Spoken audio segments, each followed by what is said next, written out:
After 3 margaritas, she will grab your penis and put it in her mouth.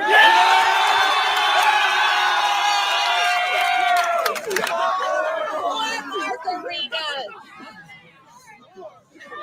3, 4. She will grab your penis and ram it right up her anus. What happens after 2, 3, 4, 5. She will strap it on and peg you.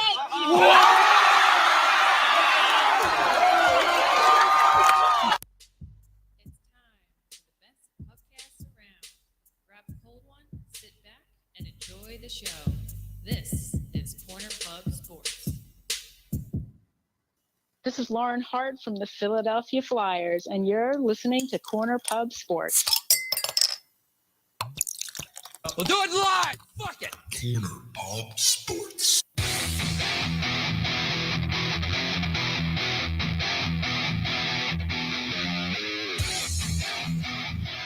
Fuck with my shit.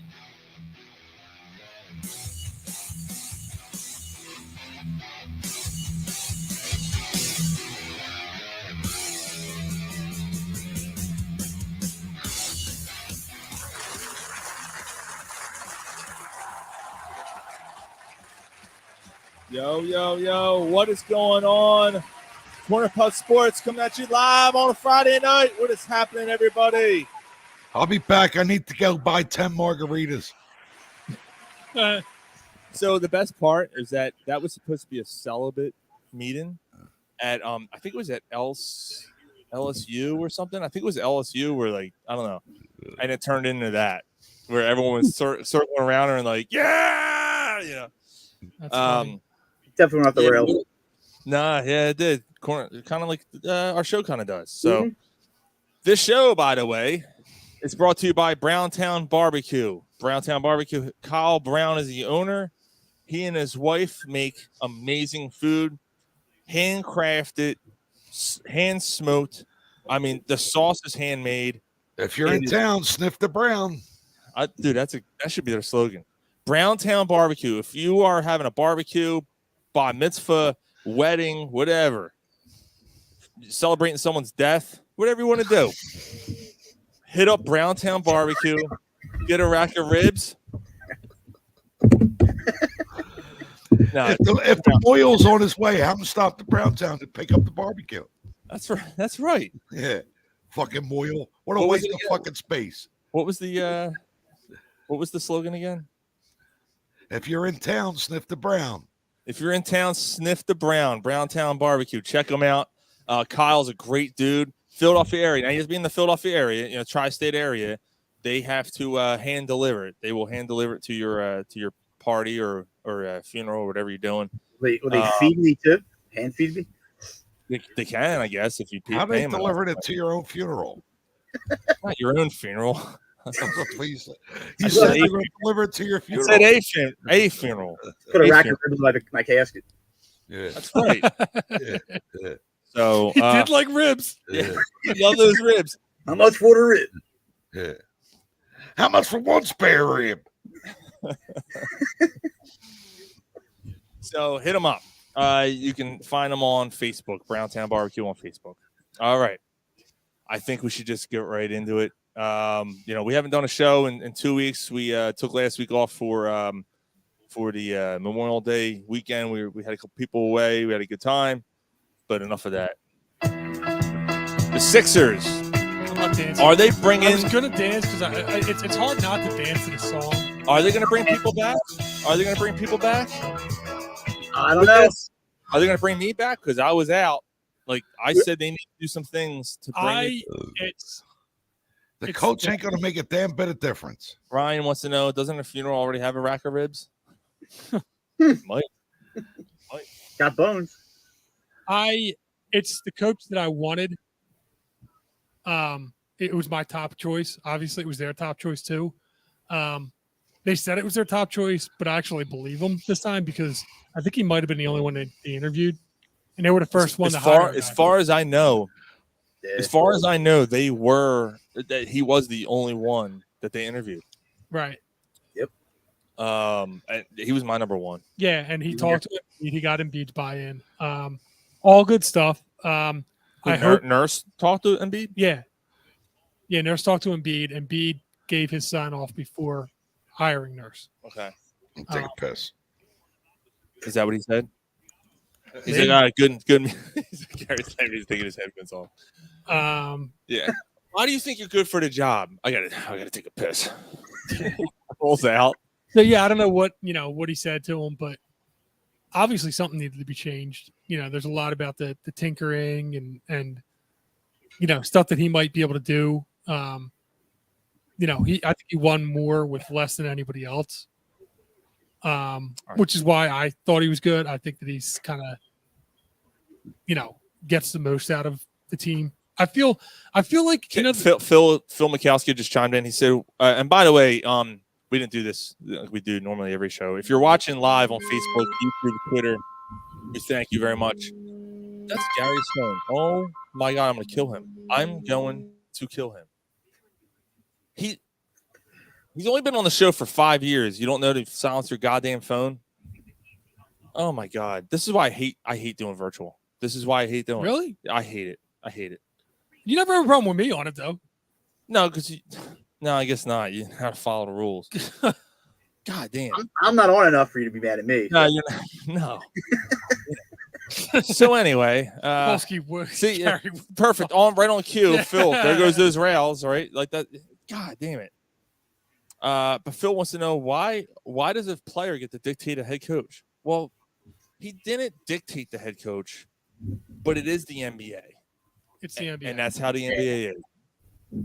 Yeah. The MVP of the league, lesser players have dictated more than that. And I don't know. I mean, I think Embiid was unhappy with Doc getting fired. I think that they needed to do something to kind of. You don't think he was happy about it? No, he was not happy when they got rid of Doc. He was surprised and upset about it. So to appease him, I think that they said, "Look, do you want to talk to him before we like this guy? We want to make sure you're okay with it." As kind of a, a mea culpa or kind of a bridging the gap. Ryan just said, "This is the NBA." Yeah, I agree, Ryan. Callie, what do you think about the hire itself? I love it because I feel like we actually have a coach that is an actual, like, I'm not gonna say like actual coach, but since Larry Brown, we haven't had anybody that's like takes control of his players. I mean, I just watched that thing last night. I don't know if you've seen it yet. It's I heard about it. I got it recorded. I want to watch it. Fantastic. Yeah, it brought back so many memories. But it showed you how much. What was it called? Everything but the chip, the 2001 Sixers. Yep. Yeah. But they go over how they almost trade Iverson and Geiger. Thank God Geiger didn't accept the buyout because I think it was like $1 million. Because Geiger's like, I'm not doing it, and then that's what nixed that trade. But like I said, oh wow. Think about it. We had Brett Brown since then. I mean, since Larry Brown, we had Ayers, right? You know what I mean? We haven't had a coach that with a pedigree like Nurse. Eddie Jordan. Yeah, Eddie Jordan. So we finally got a guy that takes control of his players. He's big on defense, which is what this team needs too. Now, to be fair, yeah. And Ryan's listening in. We were ecstatic To be fair. about Doc Rivers. I put your face between my pits. So we were ecstatic about the Doc hiring, but the more that I think about it in hindsight, like, I don't know why. I wasn't that successful. No, like looking back on it, like he had a championship. Yeah, he had a name. 3 Hall of Famers. My one concern about Doc was that that he had a rough playoff record and stuff. Yeah. So hold on, we gotta take care of something. Gary, what's up? When you're on the fucking air, okay, your goddamn phone. Did my phone ring? Oh yeah. What the fuck? And now you're breathing in the microphone like a fucking Neanderthal. So, dragon. I'm muting him until he fucking pulls it away. I can't do that. You got to pull that microphone away from your mouth or something, dude. It's way too fucking loud. All right. It's all right. That's better. Much better. All right, because dude, all we're hearing is. So, I just remember that being the one concern. Yeah, was the fact that he didn't have a great track record. But aside from that, he was a player's coach, just like Brett Brown was, right? Brett Brown was a player's coach. That's what everyone kept saying about Doc. Polsky. Darth Gary. What's up, Peter? Peter saying good evening, gentlemen. Let me come up here. Hold on a second. Jay Parr said Embiid and Harden promised to coach 100% effort during the season and 40% if they made the playoffs. Yeah, I don't think he even got that. But Phil had a good question. Generous.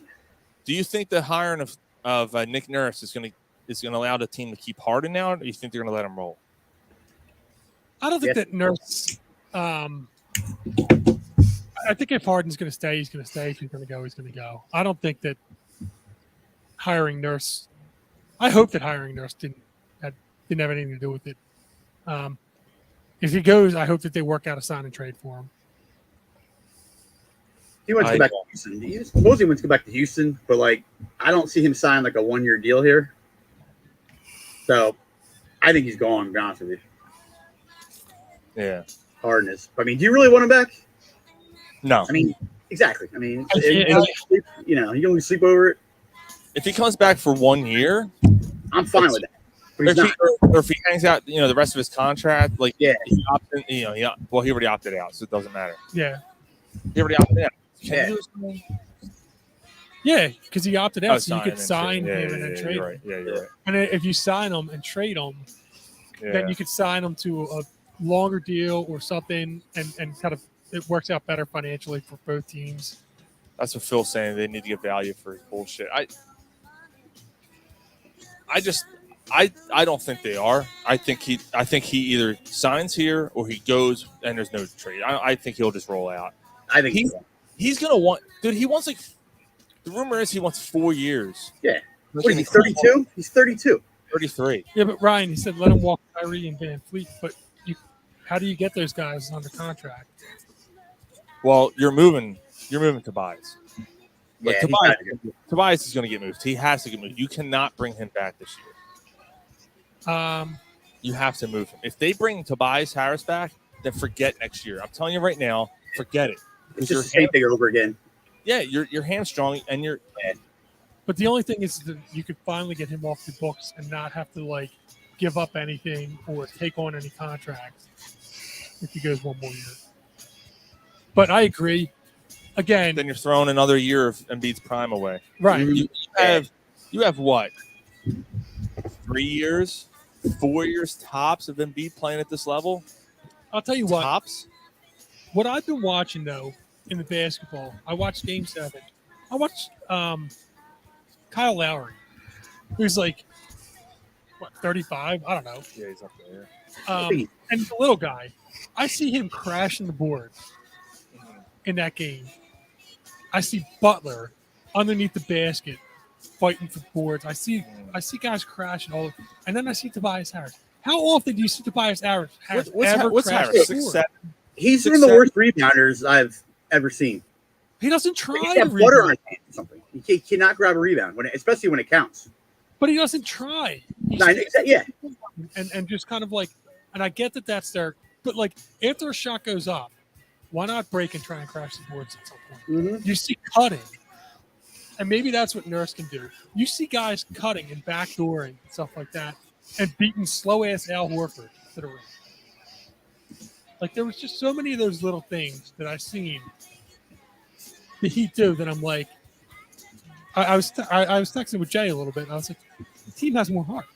The Sixers don't have the heart. What is that? Is that you, Callie? No. Are you tapping or something? I'm not tapping anything. Oh, all right. It was loud. I'm watching a lady. Did she get hit in the face during the Phillies game? You watched the Phillies game by any chance? I didn't see it. Yeah, she's holding ice on Nah. her. Well, good. Yeah. We should all be getting hit in the Yes, face yes, for watching this Right? fucking. Yeah, seriously. I just get punched right in the face. Put my through Yup. We all are getting punched in the face with this team. We'll get to them in a little bit. I So don't know. who's your power forward though? If you get Van Fleet, It's Kyle, true. or Kyrie, and then Maxey, so that's a 3-guard lineup. That's that the you're gonna thing. go? Yeah, you don't have a power. Does Reed play power forward? You have put it- Embiid and Reed on the same court. I don't know. I don't know if I want Reed there. Power forward. Is there I like anybody else? Reed. I just don't know if he's, I don't know, a starter yet. At least you got another guy who can rebound for you, though. Right. True. Yeah, he does give you a lot of size. Him and Embiid, but Yep, that's what she said. Yeah, Polsky wants to know if you're in a porta potty, Kelly. yes, I am. I'm on the shitter. Who said something? Oh, and Ryan said Lowry's a championship pedigree type of player. Yeah, very much true. Very much so. This is just it's a mess because look, I'm glad they got Nick Nurse, and we've established it. We're all on board here. He was my number one choice. But I'm not excited about the Sixers. I'll say this. I'm happier about them than I was before they got Nurse, but I'm not excited about them. I think Nick Nurse is going to put Embiid in spots on defense where he hasn't been before, which will be beneficial on the defensive end of the court. Well, with Nick Nurse, you'll see movement. Yeah, he likes to try different. He likes to try different stuff. You'll see movement. Something's not working. He'll fix it. He's definitely a defensive strategist. He'll definitely work with things until it works, and then go for it. Like Game 6, you had Embiid last 5 minutes. He's on the court. He didn't do nothing. Nick Nurse is going to call a timeout. He's going to tell Embiid, like, what the fuck are you doing? I don't know. I don't know if Nick Nurse is a player's coach or more of he strikes me as more of a X's and O's guy. Yeah. Where more of a I don't care who you are, you're gonna go where I want you to go, and that's it. That's how he strikes me. But you know what the thing is, and again, I'm getting ahead of myself a little bit, but I don't get to see a lot of Jokic. I just don't get to see a lot of Jokic. But I watched him last game. And I'm watching last night, game 1. Yeah, game 1. And I'm watching him post up. And I'm watching him like push guys around, and he's getting pushed around just like. But I'm watching them get the ball to him. I'm watching him go into the post. Like, Embiid didn't go to the post at all. Yeah. And he's shooting three. Like, I don't get it. Again. It's like Jokic is a little bit bigger than him, but Embiid should be able to get in the post and fight off guys. Again, the whole thing with Embiid going in the playoffs, he gets hurt. Yep. Was his knee a factor where he couldn't drive off that knee? Could he not do that? Could he not plant his foot to go into the right? post? Maybe that's why he couldn't do it.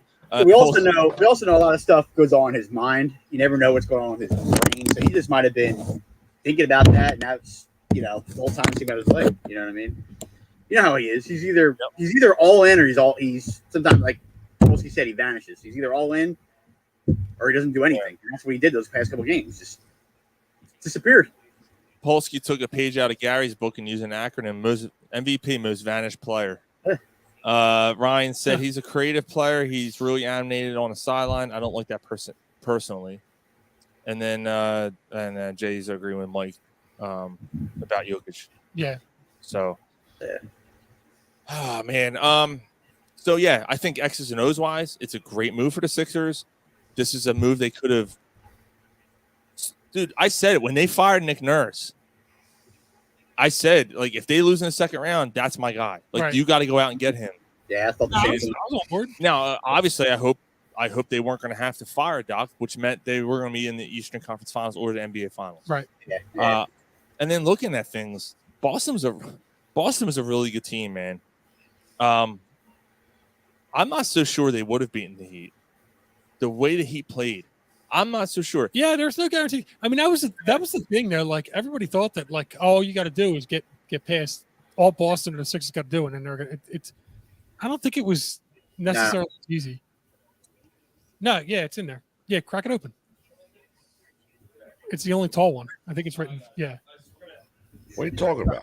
We're gonna try a beer tonight. It's from the actually near Ryan, in Aston, PA, 2SP Brewing. Yeah. It's called Late in the Eighth. Look at that can. That's It's sweet. a double IPA. So it's how many? 7.4. That's cool It's not- shit. Crazy, but All right, so I'll do half and you do half. Yep. All right. I think it's You want a straw to share? second story brewing. Share USP. share from the same straw, or Yeah, straws down here. yeah. I use them for felching. Oh. Oh. What? The old Felchinator. Yeah, felching's like a cookies and cream milkshake. I know what Felchin is. All right, I'm just telling you. You know, that's what it is. I'm a Howard Stern fan. Joe, Joe just chimed in. He said, "Phillies are good as hard as the nutritional program at the club." Yeah, Yeah, Ryan, this is by you. It's in. What is it? Ryan, Ashton? it's called 2SP. 2SP Brown. Aston, It's, yeah. it's in Aston. Yeah, it's like 5 minutes from you. Yeah, is that? I It's think not it that stands far. for something. 2SP Second Street. Go Brewing, ahead, Gary. something like 2SP. Come on, take us up. 2SP. While we're eating. See, you put him on the spot. He can't think of anything. 2 socks pounding. It's 2 scissor and pussies. that. There you go. 2 secret pigs. Oh, scissor me timbers. Yeah, Polsky, that's Please, man. you'd probably be able to find. You're a Delco guy. You remember what that is? It is a Delco beer. Yeah. Ryan, or yeah, again, it's called Late in Fucking the Eighth. Delco.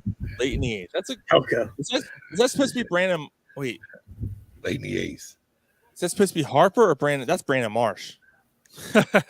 I Right? guess. With the I beard. think- Why would they use Brandon Yeah. Marshall? I don't know. I don't think it's supposed to be anybody in particular. Look at the beard, though. It does. It looks like Gotta put Harper and Marshall if they combine, but I don't You got to think put mud in the beard. You think that beard stinks? Yeah. He Absolutely. says that it's very clean. Yeah. that's what Yeah, he he said. talks about it. He cleans it, and he just likes his hair He wet. puts like oil in it or something. yeah, coconut oil or something. Yeah. Yeah. Smells like last night's pussy. Oh, yeah, man. Fuck her right in the pussy. It stinks. It does stink. I tell you right now, that fucking thing stinks. I don't know. There it is. It stinks. I love that. Like that's one of my favorite clips we have. Absolutely. Got a nice little man pussy, don't you? I haven't done that one in a while either. Breaking them all out tonight, aren't you? You got to do it. Let's redo it. Let's just overdo it. Let's do it. All right. Should we just? I mean, They keep taking. I don't know what else to Take say. it. Honestly, Take at it. this point with this team, I'm. It's too early to talk free agency. It's too early to get into all that stuff. My mind, like I'm still out on him. yeah. I can't. I'm still trying to get over it. I'm just like, I need a break. I feel like I'm glad I got Nurse. I'll leave it at that. That's it. And that's Is that enough to bring him back in? No, but I'm not out on him. see, Might I have was changed in. something. I was in on him the longest of everybody, and now Good watch for the you. I'll watch the playoffs, but I'm not until the play. Wake me up when the playoffs start, and then. But I'm just not getting my hopes. up Fucking this Green year. Day over here. Yeah, fucking wake me up before you go over here. The fuck is it? That's two different songs. Speaking of songs, we're gonna do a music review tonight. Like, 3 albums came out today. You want to listen to all three? I listened to all 3, and we'll get to that. And then we're also gonna have a topic, and this is gonna be a crowd participation thing. The beer's good. Music in movies. Your favorite music It's got in movies. It's got character. Beer. The beer has a lot of character. Yeah, it's so look at the color. It's a kind of a light yellow, orangey type of hazy. You know, your typical hazy, I guess. Unlike people in Delco County. But it's got a lot of we don't get that up here in Schwanksville. yeah, it's got a lot of flavor to it, man. Yeah. It's got a pretty decent It looks finish. It's like got a orange little juice. bit, Citrus. Yeah, it's not a potent finish. It's a citrus finish. It's Yeah. good. 7.2. Yeah, it's good stuff. You'll be feeling it. Yeah, most likely. Yep. I touched myself like the song we just played earlier. The vinyls. Good job. Nice. Well done. All right. Let's get to some Phillies. I guess we have to.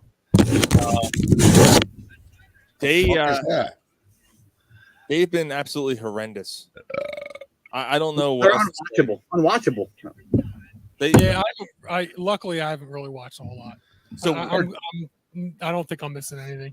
So I think Joe chimed in on Twitter and said, "Well, Wheeler's settling in tonight." I think it was Orlando C at NJ088 on Twitter. Wheeler's starting to settle in, and then Joe responded, "He's on the Velasquez pitch count." But we shared something tonight. Trey Turner is 7 for 50 in his last 15 games. Kyle Schwarber, so he's batting 140. Kyle Schwarber's batting 100. JT Realmuto is batting 0. Schwarber ain't nothing but a modern day Matt Stairs. He's not an everyday player. Realmuto 0.79. Yeah, in the last 2 weeks. I've never seen one team where nobody can hit. Like at least in 2008, the World Series team. Obviously, like there was maybe a guy here or there were going to a slump, but I mean the whole team goes into a slump. Like that's almost borderline impossible, to where nobody can hit. Nobody. Yeah, It's I've never seen anything like it. At least you usually good teams usually used to have one or two guys that pull you through to the bad times. They have nobody. I mean, except for Harper, but he can only do so much. Yeah. Now the injury bugs with Baum and yeah. I mean, I didn't realize losing Hoskins. I was never a big Hoskins guy ever, but it's showing it. They're missing something. They're missing him there because they had that power. But I mean, I think it's more than that. Yeah, it's definitely more than that. Yeah, for sure. Yeah, he's not the main. Yeah, he's not the biggest problem, but still, I mean, you're putting Cody Clemens out there. It's just not the same. But that's true. I mean, you are missing 20, 25, 30 home runs out of. I know he strikes out 100 times a freaking. But it's not like still. It's not like Hoskins was a 300 hitter either. It's not like I know. It's not like his timely hits was bringing the whole team together. Like he went on. He's a very streaky hitter, and that's what he's known for. I mean, and his bottom line numbers look good because he goes on a 3-week tear and then disappears for another 3 weeks. That's Rhys Hoskins. Yep. But you're right. They do miss him. Yeah. Phil said no bench and spark, and they need starting pitching. They definitely need starting pitching. And now Bohm's out. Bohm's out 10 games, so that right there is his 37, 38 RBIs, whatever he's at. That's out of there now. It's like now the lineup's getting shuffled again. You keep hoping that they go on a tear because they're due, and it's like I don't know if it's gonna happen. Yeah, that's the scary part because they have to do it now because we're 8 games back. It's like, yeah. Well, it's not even that. Like right now, like they're still in the wild card race. Yeah. I know it's a wild. Yeah. They're still. Yeah, I think 3 or 4 games. 3 games behind under 500, and they're still somehow in that. Still, is that what we expected though? If you went to the World Series, to be fighting for a wild card, like that's not. Anthony Albright, especially going on getting Turner. I mean, I love the ambulance as a fireplace. I think it's a nice touch and everything, but like, we're supposed to have 4 of us. I am going to mute him for a second. I didn't realize he was missing. When he comes back, he's going to put his mic on. Yeah, I agree. We actually, Ryan, Mike, and Gary and I were talking about that. Like, you're just waiting for them to go on a streak. You're waiting for it to happen, and I just don't know if it's gonna. He had a nice 6-game winning streak after, but it just before the Brave series. Yeah. No, it was a little bit even before that. Before the right. West Coast trip or something. But or maybe with the ending with the Astros and then losing to the Dodgers. What's it like? Once May hit, once the Dodgers and May, it just hasn't been good. 10 and 17 in May or something like that. Yeah. They went that's horrendous. Yeah. So Hey, it's okay though, guys. Like June is, Yeah, June, they're hot months. June Schwarber's month. Yeah, okay. Yeah. Phil wants to know if it's the locker room egos flowing over. I think it's more of a World Series hangover, which might be somewhat the same thing. I don't know. It just maybe they didn't get as much rest. These guys didn't get a time to rest up and refresh and rejuvenate the way that they normally do. Injuries piled up. I don't know. I had they're pressing too much. I don't know. Someone on Facebook on that post about Trey Turner's batting average and all that stuff said, "Is it time for managerial change?" And I don't think so. No. Because it's deeper. Like the difference between Joe Girardi and Topper this year was, Girardi had a pretty much a healthy team, and Girardi through 2 years didn't do anything. Man. Topper took over this team last year. He was one of the best managers since taking over. He rallied the team. He did, and this year he's dealing with a deplete. You're losing Reese. You didn't have Harper for most of the season so far, and you're dealing with guys who completely just underachieve. Like I just said, there's 3 top hitters are batting 140, 140 below. It's like, how's it even possible? Like these guys are all veterans. They're not like guys just came out of nowhere. These guys have been in the league for 10 years. And Girardi, the difference between Girardi and Topper is Girardi had a couple years to do it with a decent team and proved he couldn't get it done. Yeah. Topper's proved that he could get it done with this team already. So he has it in him. That the players respect him. He's got this year and probably all next year, as far as I'm concerned, of goodwill. All right. And then Phil just said shit pitching. The pitching horrible. When the pitching's hot, the batting there's no bats. When the battings are hot, there's no pitching. I mean, that's been the story, right? Like that's been the past 3 or 4 years. Yeah, and and runners in scoring position don't even. Yeah, and they're base running, the worst base running I've seen all baseball. I mean, horrible. Just game after game, they just mess up. And it's somewhat different every game. Yeah, but on paper, this is a hitting team. Oh yeah, and you're not seeing it. Nope. Dave just said this whole team needs to go back to hitting fundamentals and stop swinging for the fence, small ball, and win games. And then here's the thing. So there was a game against Atlanta. I think it was against Atlanta, where they came up. They're down in the game by 1. There's 2 outs. Harper comes up and bunts it down the third baseline. Gets on first.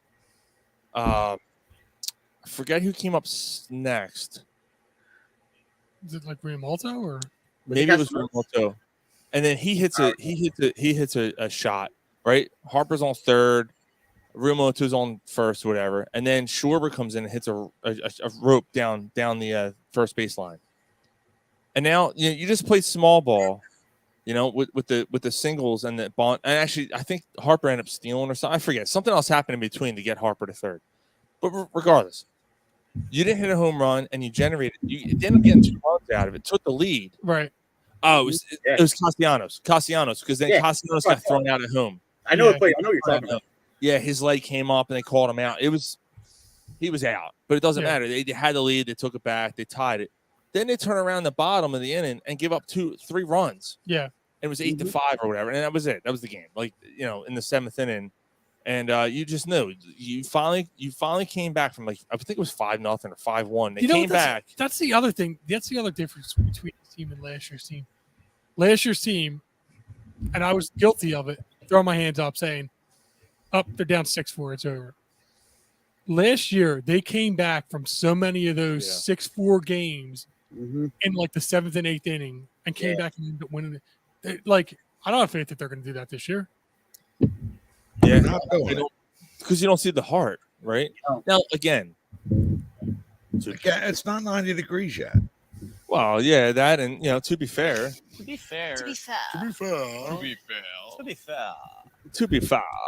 it's only June. We just started June, we were in a very similar position record-wise last year, but something doesn't feel right. Yeah. Polsky wants to know where were those bunts during the World Series. Harper always tries for the fence, and he does. And you know why? Because he gets paid to do that. Yeah, that's his role. I know it's. He had the big 3-run home run to get him into the World Series. I know it's a lame excuse, but he does. He gets paid that money to hit 30, 35 home runs. And what's even more frustrating Come over here is and now, say that to my face, Phil. How about that? what sucks even more now is Castellanos is hitting, which he didn't do last year. Put your head on the bat, you chip bag.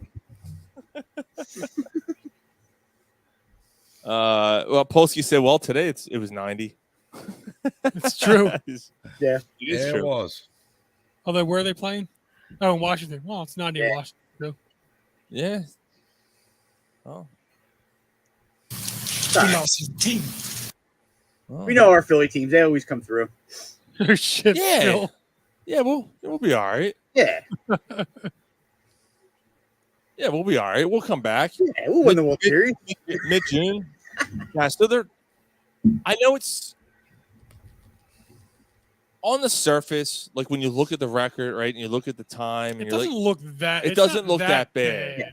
which is weird. It is still early. It's still Feels the so bad. Feels worse. Yeah. Right? It feels like they're like 15 games below 500. They're only like 5 or 6. Yeah. Because this team is capable. Now, you know what, though? They're not capable of going on a 5 or 6 game run. You know why? Because their fifth starter, when they go, is 1-10 Yes. in games when the fifth starter pitches. Well, maybe they're due for that, 2-11 or 2-12. Then they could go on a 5 game. But then you got to rely on Nola and Wheeler. Where's What do Andrew you- Painter? Where's What Andrew do you Painter? do? I have a question. What do you do though if I thought he was like thrown off the mat. Like I thought he was pitching back by now. And then what about isn't there other guys like McGarry or something? McGarry, maybe they'll bring him up. Like why? Right on cue, Phil's asking who can they bring up. well, Like how can it be? I'll be here. What are you worried about with McGarry? Like, could it be worse than having a 1-10 fifth starter? Because they're so conservative. Yeah. They're so conservative with the prospects. It's not. They've been forever. This is like an ongoing But I mean, thing. like, Decades. well, why? Like what? Like, It's what they do. buddy, our fifth starters are 1-10. You have zero pressure. Just go throw the ball. If you don't succeed, you don't succeed. But at least you get some experience. If you don't succeed, we'll give you a little bit more time to develop, and you'll come back when you're ready. Right. But like, let's give it a shot. Instead, they You pick have up nothing to lose. Dylan Covey. Yeah. Pick him up. Who actually his first start wasn't bad, and then he got annihilated by the Braves. But Yeah, you got both. But how is it to the Braves, the Dodgers? Like, they're good every year. Farm system, scouting. But like, no, I mean, they don't have down years. Oh no, Braves. because they just bring people back up. They bring people up. They have the option. the Braves farm. So I'll say more the Braves than the Dodgers. The Dodgers spent pay. a lot of money. Yeah, but the Phillies are spending as much as the Dodgers now. Yeah. Maybe it's a mix. Yeah, maybe their farm system was better than the Phillies were. Well, I have a question for you though. All-Star break. We're 10 games out or 12 games out, and 10 games out of wild card. Do you sell? Like, what are you gonna do? Sell? Nola? That's a good question. Who do you sell? Nola. I mean, It's a contract year for Nola. yeah. I mean, If Get you're rid of your- 12 games out at the All-Star break, And Noel's not part of your future. yeah. But He's Yeah, part but of your future. Who's going to be your number 2? Look, I I know. Are you going to rely on Painter as your number 2 or McGarrett? Like, what are you going to do? I know Nola is not having a great start to the season. But he's not a number one pitcher either. No, I agree. I don't think he is either. He's not. He is No, on this team, but No, he's not. Wheeler is. it doesn't look like it. That's the problem. No, I mean, this year he doesn't. But every other year Wheeler's been an ace. Wheeler's a bona fide ace. Yeah, wasn't he hurt? He was hurt in spring training, right? Yeah. Phil's basically saying that Nola's at 3. I think Nola is a 2 on a mediocre team and a 3 on a good team. Right. He's not a 1. But he's not supposed to be. He's a 2 on this team. That's Right. a push. What do you mean it's a push? You think that him and Wheeler are 1 and 1A? No, it's Wheeler's the 1. Yeah, Wheeler's a one. I'm agreeing with that. Yeah. But he's saying it's a push that Noel's a 2, but he is because you don't have a third. Like, who's your? Well, because they're a mediocre team. On a Yeah. good team, Noel is a 2. On a bad team, is a 3. I also didn't like the signing of Walker. I would. I didn't like the Walker signing. That could have. It doesn't look good now. Nah, Yeah. I didn't like it at the beginning. I would have. I've said it many times. I didn't want. Well, he was projected to be better than Eflin, Kelly. And right, he's not. I know he's not even close. No, not even close. Nope. The game we went to against Chicago, he actually pitched pretty well. Yeah, that was one of his better games of the season. Yep. And they won. They won that game. That was a 2-1 game. Yeah, it was. Yeah, really. He actually pitched a shutout. Well, his innings he pitched. Yeah, they didn't give up a run until the 9th. Yeah, you're right. Yeah. That was Arizona, not Chicago. Sean.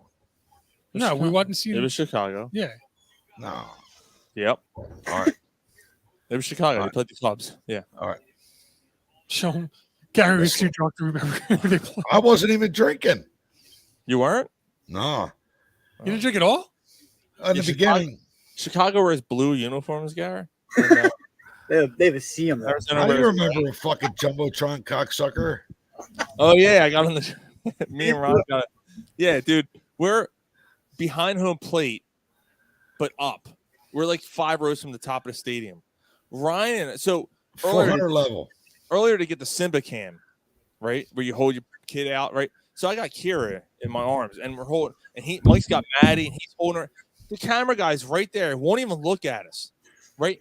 Literally, right on our aisle. Yeah, I'm tapping him. Yeah, nothing, right? 8th inning, Ryan and I get up and start bouncing each other's butts off each other. Like we're doing the butt dance. Like we're basically like, not facing each other, but like tapping each other's butts. Dude, boom. I look up. It was almost like there was a dildo between them. Dude, I'm just saying. Immediately, we look up. We're like, oh my god, we're on the jumbotron. I'm like, are you kidding me? So of course, I'm like, what are the change? Like, come on, we're holding our kids up, and the camera guy's next to us. We can't get on. In the middle of 45,000 people, we do that, and we get on it within a millisecond. We turn around. We have no idea where the camera was. Oh no, because it was like, I think it was a center field camera because it was like that view. Yeah. So then we're like, and then he cut us off. Back to back twerking, holding a fucking dildo. They get on. Yeah. You gotta do what you gotta do. Oh my god, I don't care. Because it was fun. Yeah. I got on the jumbotron to vet them one time. That was cool. Sean's been on the jumbotron like a dozen times. He's like, I don't know how it does it. I'm like, because you're an idiot every time you're there.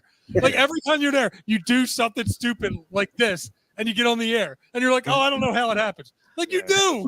Him and his love for Ed Harris. Oh, that dude. Yeah. I was yelling at that dude. And I was yelling.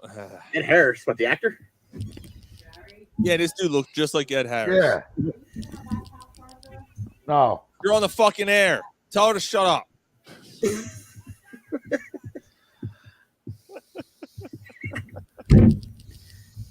Yeah, this dude looked like Ed Harris. He sat a couple rows. All right.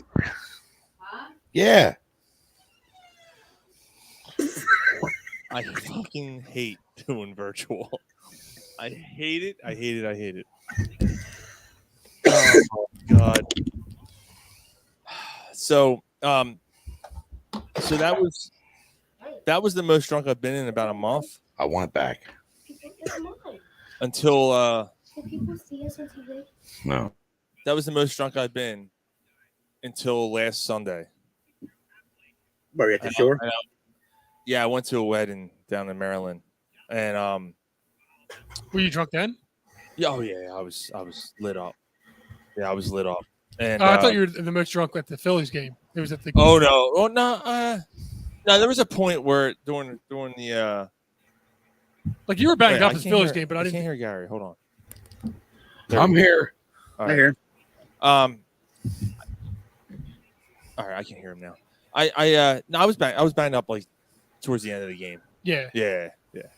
When you played Duck Duck Goose with the girls. Yeah, in the parking lot. But last Sunday I was in a wedding. I got on the shuttle bus leaving the wedding to go back to the hotel, and I get on the bus and I look around. I'm like, oh, I know everybody. You didn't hear the story yet. I only heard bits of, like you texted Like, it. I get on the bus and I'm like, I'm the mayor of this motherfucker, right? And this lady, I don't know, turns around and she turns around. She goes, "You ain't the mayor of shit. Your suit, something about your suit doesn't match." I'm like, "The fuck you talking about? It literally matches, like everything. Like, what are you talking about?" And so I'm like, "Fuck you." So I was like, "You have a fucking mohawk. It's 1986, like past, like fucking. They want their fucking haircut back, right?" So the bus starts laughing. So then I look, and the dude she's sitting next to is dressed like Andy Reid, Hawaiian shirt. I'm like, your fucking man is wearing a Hawaiian shirt to win. You're going to talk about my fucking outfit? Dude, she turned around. The husband never turned around. The bus is hysterical.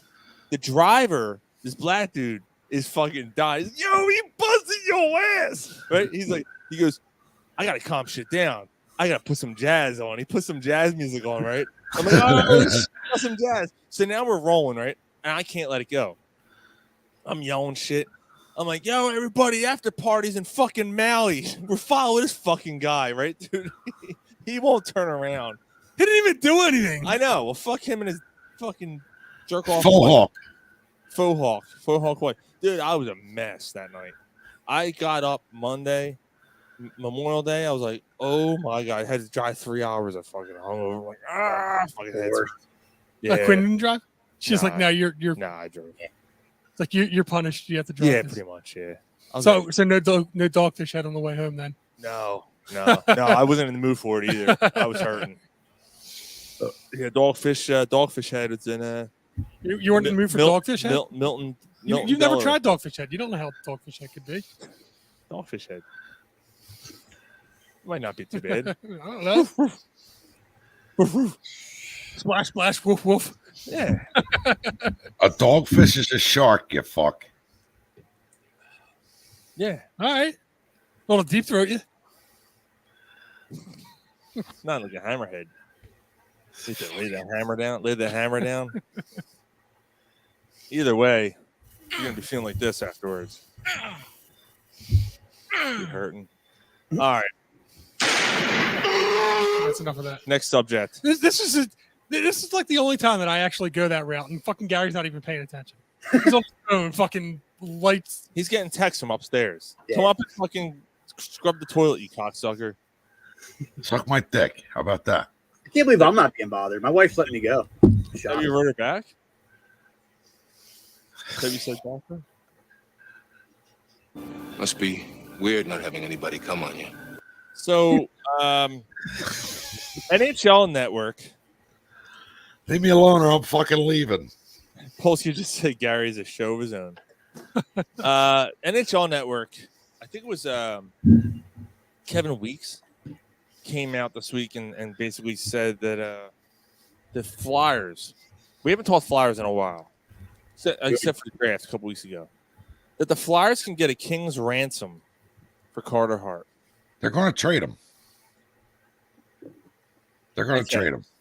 So, first of all, do you agree with that? And second, should they? So Gary's thinking yes and yes. I mean, you got to do something. Your franchise is a mess. You got to find a way to build and make it better. I mean, he's a valuable trade piece. I would say yes, do it. I wouldn't be opposed to it. Depends on what you're obviously going to get back, but it's tough. He's still young yet. You know what I mean? So it's like you need a goalie if you're going to make any run ever. So what do you replace him with? You go out and get another. Well, they're not going to do nothing in the next 3 years, Cowie. I get that. I get that part. You got to build. You got to build from the bottom up. I get it, but like it's a goalie the route to get rid of the start to start with. You know what I mean? That's just tough. Mm-hmm. Just because you haven't seen him yet with a good team, so you don't know what he can do. Well, I mean, you don't build a hockey team around a center. You don't build a hockey team around a left wing. You build your hockey team around a goaltender. 2020 we did. 2020 we did, and they were a good team. Yeah. They were in the running. They were contender that year, and I know it was the bubble and things got weird. Became the 1 seed, which they truly weren't a 1 seed, but they were still a top 5 seed that year. They were They were ridiculous that year. They were a good team. Defense was good, dude. What's his face retired? Niskanen. Dude, Yeah. Niskanen was really good that year for him, Yep. man. And Provorov was on playing really well, and The whole team was just they gelled.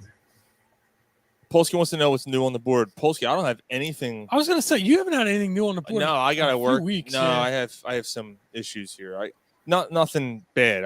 I gotta upgrade stuff and add some stuff. So you know what that is? Do you have stuff? That's do on you me. have stuff that's like ready? What's that? Do you have stuff that's ready to put on? Yeah, I got a couple Oh. things. I just gotta pay for it. So I just don't feel like it. Oh, all right. Well, yeah, But I'll make work it on it. I'll get some new stuff. I do have. Well, you know, all- instead I- of spending the $10 on the parlay, maybe you spend the $10 on the soundboard. or $50 on the Heat to win it. Yeah, you're right. Hey. Oh, Probably. oh, no, yeah. I got live. Mike said manage your finances, you fuck. I got live audio of the Phillies though. I got that. That's about what they're doing right now. Needs an enema. You're a crumb creep. About right. So Keep So me Carter coming Hart- day and night. so Mike, why don't you give your opinion on this? Like, what do you think?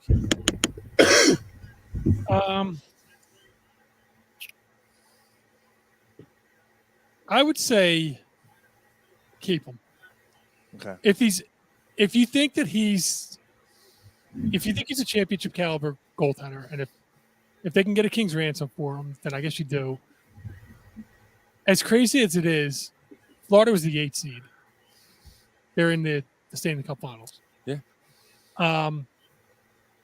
They're probably not as far off as we like. They're a shit organization. I get that, but there probably is a quicker way to contend than we're thinking if things break right and they make the right decision. Dude, look at the Blues I hate doing that, but look at the Blues a couple years ago, right? The Blues were the worst team in hockey in January, and they turn it around in the winter final. Hockey is such a weird sport when it comes to If you play in hot at the end, you can do anything. You can easily win a cup. Now, is Carter Hart a championship? Is he a guy that in the playoffs can stand on his head and win you a championship? Yes. Carter Hart could be a game-changing agree. goaltender. Yes, Yeah. Mike. If you have that and he's young enough to make it through the rebuild, I think you keep him. I get that he's going to speed up the rebuild. Do you have anybody in the farm system that you feel is good enough? I think they've drafted one, but seriously. Oh, there's a guy in Russia. Yeah, but he can't come out of the country right now. All right. He probably can't. Why am I gone? No, he's stuck. He's in the military. Because you're in the dark. Do you have an outdoor light? Yeah, that's what I'm trying to. I have my TV on, which is bright. What Shit. the fuck? It's Billy I Squire went to over a here. commercial. Every time I go to a In commercial, the I go. dark. Yeah, you're turning the Max Headroom. Fucking. He's at the beginning of Dire Straits video. I want my MTV. It's all fucking All I hear is Billy Squire playing in the background. red, In red, the blue, dark. There we go. red, blue, and green. There you go. Yeah, we can see it. I'm back. Yeah, it's better. It's still fucking changing colors. Like a fucking. Because it's his TV. It's his TV It's like a flashing. fucking disco party going on over there.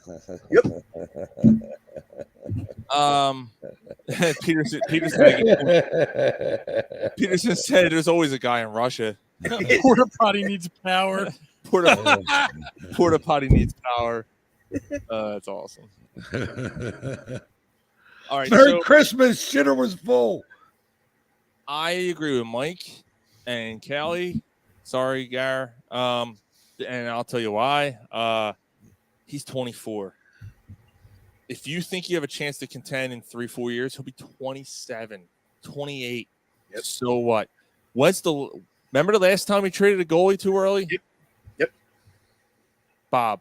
Yep. Look what Oh, happened. by the way, Alex Lyons also in Stanley Cup Finals behind Yeah. Bob. Oh, wow. The two of them together Shocking. in Florida. The two former Flyers goaltenders are both Oh, shit. have a chance to win a cup against the Yep. Golden Knights. But regardless, there's nothing you can do about that. I mean, that's just coincidental, right? That's just crazy. But it stabs you in the heart when you go, Yeah, I mean, But- they thought that they didn't know what they had in Bob, and they thought Briscoe was going to be the guy to get him over the. Yeah, and then say you go down 4 years down the road. Now we're chasing a goalie, and we have the offensive defense that we need to win a cup. Quality goaltender gets you quality assets. I stay with him. You've been waiting 30 years to get a goaltender. Yeah. I mean, Gary, you're the one that's been complaining about not having a goaltender for years. You said he's a multiple Venenzo winner, right? Yes, I did. Do you still believe that? Not on this team. Yeah, but what if this team builds Like, around the way you him? said it was so matter of fact. What if they build around him in 3 years? Yeah, You're not going to see it. You're not going to see a difference in 3 years in this team, Sean. You're not. 3 years ago, they need too much. 3 years ago, you had a chance to win the cup. You can do a lot in 3 years. I'm not attacking you. I'm just asking you. No, I get what you're saying, but look, it's been a hard 3 years. These last 3 years have sucked. It's the last 30 years. Well, Ryan Ellis, like you're signing these guys. Yeah. The other Kevin Hayes, who I didn't understand that at all. Hayes is at least okay. Of all the signings, he was. He Provorov has fallen off. Yeah, they're getting rid of D'Angelo is supposed to be gone. They just signed him. What were they thinking with D'Angelo? Yeah. Like they could have signed Johnny Hockey instead. They're like, oh no, we're gonna get this, and like trade like a prime pick for him. Yeah. And Like, Johnny Hockey said he would have taken a pay cut to come here. Yeah. I think, remember, like Gary. Remember, we hated you were the one that was like, "Oh no, he's going to be good for the team. He's going to bring the grit that they like." I know. Dave Peterson just said the Flyers have always been looking for goaltenders. Just be business as usual. And that's why I'm not doing it. I'm not trading. Yeah. I'm not trading Carter Hart. I'm not going down that road again. Owen Tippett has a chance to be something. You have this kid coming. You have this other kid coming through. Cutter coming through. Gauthier. Yep. He's coming up. He has a chance. You have an early pick this year. I think in 2-3 years you're going to be okay. What about Provorov? What do you do with Provorov? Mike just said it. 8 seed Florida is in the Stanley Cup Finals right now. Yeah. I mean, you if things break right and they finally decide to do things the right way, then they could be okay. They need to clearly they haven't made good decisions lately. Some of it's bad luck with injury. Like a lot of it has just been like, why are you like signing these? Like, why are you playing the short game? And I was on the Ryan Ellis trade though. The train. I thought that was a great signing, and now he might retire, dude. That was a little bit of bad luck. Why doesn't he come and play for this team now? What's the score now? Oh my God, the Phillies are down 7-4. Oh wow, it's actually getting better. It's better than 7-1 if I turned it. Yeah. Oh, good for you. Oh, good for you, dude. It's just so fucking bad. We're in a bad place right now when it comes to Philly sports. It's I mean, it all can change in a month. Not the Eagles. I know. Hey, August can't come here fast enough. And speaking of the Eagles, it could have been a much different year last year. Yep. If you guys haven't heard that, no, I don't know if you guys heard this. CBS released a report today. Actually, it's through Sports Illustrated. Ian Rappaport's involved as well in this story. That the Eagles had a deal in place to acquire Russell Wilson last year during training camp. Oh, wow. In place. I did not hear about this. Russell Wilson had a no trade clause and shot it down. Mm-hmm. Wow. If it wasn't for that, Russell Wilson would have been your starting quarterback last year. I feel like we got the bullet there. Yeah, a little bit. I mean, I know it's hard to. You don't know if Russell Wilson would have been different better here. You can't tell. They're almost the same kind of quarterback. I mean, they're not far. Yeah, but Hurts is a lot younger. A lot younger. Yeah. More mobile now. More mobile. And Wilson just had a. I mean, thank God that trade didn't go through. Plus the fact that all the assets you would have to give up for him. And yeah. Remember hearing all the stories about Wilson last year? Like his former Seattle offensive linemen are like, yeah, we know. Yeah, they're like, we know what play he's calling. Yeah. Like they're like, he's calling this, blah, blah, blah. And that's why it was so easy for teams to go out because he was predictable last year. But they all say he's a terrible locker room guy. Like he's not liked at all. Yeah, which is weird. Yeah. He always seemed like a pretty decent guy. Prima Yeah, donna. he did. But I hear bad stories. I read a lot of stuff on him already. Yeah, I heard things. I heard things. Carol just kind of coddled him, and I heard some things. I heard some things, just a little bit. Little bit. Now go home and get your fucking shine box. so yeah, I wonder what they. Get this through your I guess you head, don't know what they you were going to give up. motherfucker, you. I guess what did Denver gave up like 3 first rounders? or Dude, something. they got smacked. and a They got major smacked. a major contract. Like Yeah. they took on a over $300 million contract. 32-year-old quarterback. Yeah. Now, mind you, we just paid more probably for Hurts, but Yeah, but he's it's 24. also, What's Hurts? 24. 24. yeah, 32. no, I get it. Yeah. So I mean, eventually we would have had to, we would have been in the same situation contract wise, but yeah, I'm much happier with Hurts than I would have been with Wilson. Plus, you would have not gotten any of the 3 Georgia guys that you got last year. I'm sorry, just to go back for 1 second. Dave had a good point about the Carter Hart thing. How many times did we hear Ed Snyder say we will focus on top tier goaltender, and after a season you can set your watch to it. You have a potential top tier goaltender here. Yeah. There's I'm not. I'm I not I understand, Gary. Like Gary, just to go back. I know we're going backwards for a second, but that's what we do. It makes you could make an argument for why. I mean, yeah, I get it too. Is so bad, yeah. And you're like, you need assets. You're so bad that you need to build. You need as much as you possibly can to even consider getting into contention. And the only piece you have is the goaltender that's got value. I get it, but you're trading for the unknown. Yeah, you're cutting your nose to spite your face at that point because it's like you don't know which way it's going to go. Like maybe it is. Maybe it that's is what the Flyers been doing for the past fucking 30 years. And that's why you can't do it. That's why you stand pat. You don't do it. Yeah, this time you don't do it. Are you not allowed to smoke downstairs, Gary? Shut up. I'm texting her. Telling you fucking smoking. Suck my dick. All right. Present it, little fucking puny thing. You want me to pull it out right here on the show? Yeah, go ahead, do it. No. I'd say we get kicked off, but we wouldn't be able to see it. You see that little limp thing. I don't score much. I got a lot of women to get laid. I got Hey, a remember, it's pathetic. Long and thin will do you in, but short and thick will do the trick, right? Yeah. Fat like a can of corn. It's like a pony can.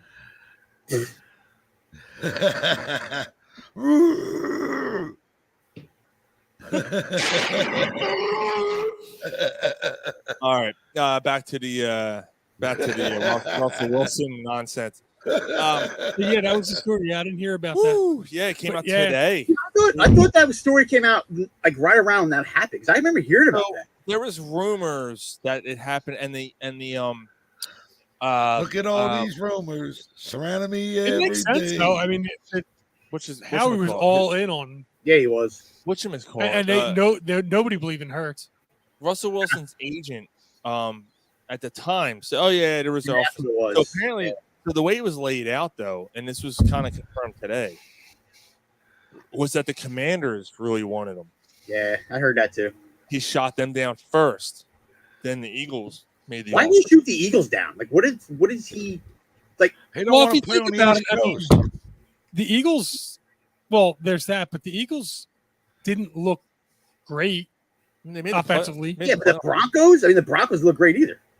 No, they did. The Broncos looked like they had a stellar defense. They had a good running back. They had 2 wide receivers. Yeah, I guess on paper they look good.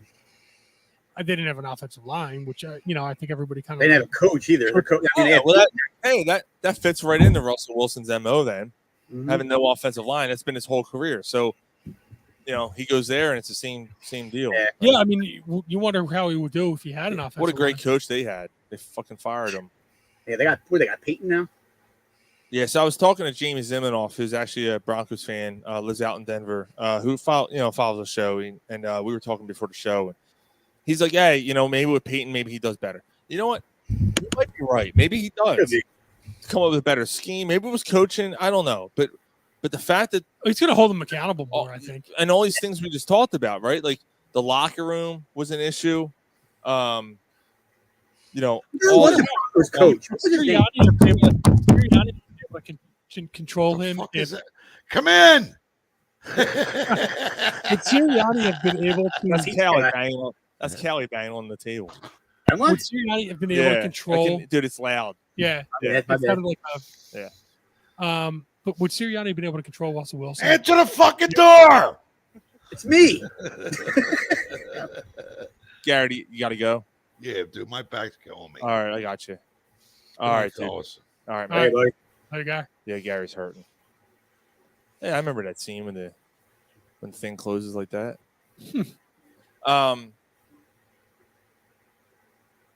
Yeah, dude, they definitely dodged a bullet. Like, Yeah, they They did. wouldn't have any of the three Bulldogs that they have on their team right now. no, that's true. And they would have gave a lot up. They would have gave a lot up for him because look what the Seattle got for him. They got stacked. Well, that's what I'm saying. You don't have Dean. You don't have Carter. Yep. Did you hear Nolan Smith, by the way? On whatchamacallit? He just wanted to he just wanted to fucking hit somebody or Yeah, fuck somebody he up. wants Or, to fuck people up. Yeah, he was Yeah. on I love it. Chris Long's podcast. yeah. So I just want to fuck people up. I So I love don't it. care about playing in the cold. Yeah. Just I get to fuck people up. So it's apparently today at practice, Nakobe Dean was calling the plays on defense, Which is All great. right. All right. Yep. That's like to hear. and It's Jalen supposed to- Carter. That's supposed to be his biggest problem is not knowing the playbook. Defensive schemes and shit. Yeah. Which is weird because when he came into the game last year, he looked phenomenal. Yeah. Dude, I think he led the team in tackles and he played a quarter the one Mhm. game he played last year. I'm like, this dude's a monster, man. Like maybe it was a scheme thing. But Yeah. they're just trying to ease him in, like, hey, you know what? We got TJ Edwards, we I got this and guess. I don't that. know. But hey, it's his show now. Yeah. He's called. That's a good sign. Yep, it is. You know, he worked on that. Yeah, he had to. They had to have taken him and be like, dude, you got to get this under. Maybe, You gotta get this right. maybe it was just too complex, Too or talented. maybe it was Gannon being a jackass, or. Could have been, yeah. Could have been. Yeah. But- I don't trust his rookie. But yeah, I mean, you know, he had all Gannon. season. Whatever the hell he was doing when That dude's weird. Kylie Murray's looking at him like, what are you doing? I know. You saw that video, right? When Yeah, I saw it. Yeah. Met I at had the it airport. was so weird. Kylie Murray's like, You know who he reminded me of? He reminds me of the dude from Grandma's Boy. That's who he reminds me of. that's awesome. Yeah. Doesn't he a little bit? Dude, that's basically what he did. He was like, Yeah. and Kyler Murray's basically standing there. What the? He didn't know what he was to do or say. It was so awkward. Yeah, it We was awkward. just, so, like, you're a coach? Like, what are you doing? Although Kyler Murray's not one to judge. No, True. He's a different guy too. yeah, he's throwing balls at guys in showers. They would have a commercial one. Throwing it through the empty trophy case. Yeah. Right? Arizona doesn't have a ring, right? No. Oh, okay. No. No, they don't have a ring. They've been there, but yeah, never won. We've been there once, but, you know, not anymore. Our birds can fly. Mhm. Like, what? That's weird.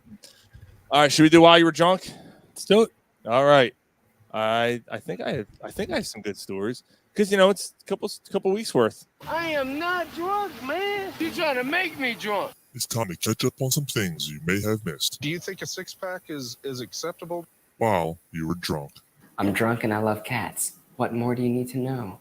What more do you need to know? All right. By the way, I got a trivia question. Speaking of the Eagles, the Eagles are the only NFC East team to do what currently? And I don't mean like defend the NFC East title. I don't mean anything that obvious. Like they're the only NFC East team that none of the other NFC East teams do. Get a hint? Vicinity. Huh? Vicinity. Vicinity? That might give it away. You're Vicinity. talking about the fact that the NovaCare complex is right. Yeah, trading camp? No. And the NovaCare complex is right next to the No. Nope, that's not it. Vicinity. place in the city. Mike got it. Yes. The Okay. Eagles are the only NFC East team to play in the city they represent. Right. The Meadowlands is the New York Giants. Yeah, it's true. Dallas plays in Arlington. Yep. They're playing Washington plays in Landover. Yeah, Landover. Yeah. Right. Yeah. Yeah. How about that, huh? I was thinking about that this week. It was like random, like some stupid random thought I had in between thinking of when my wife's birthday was. Okay. I forgot that.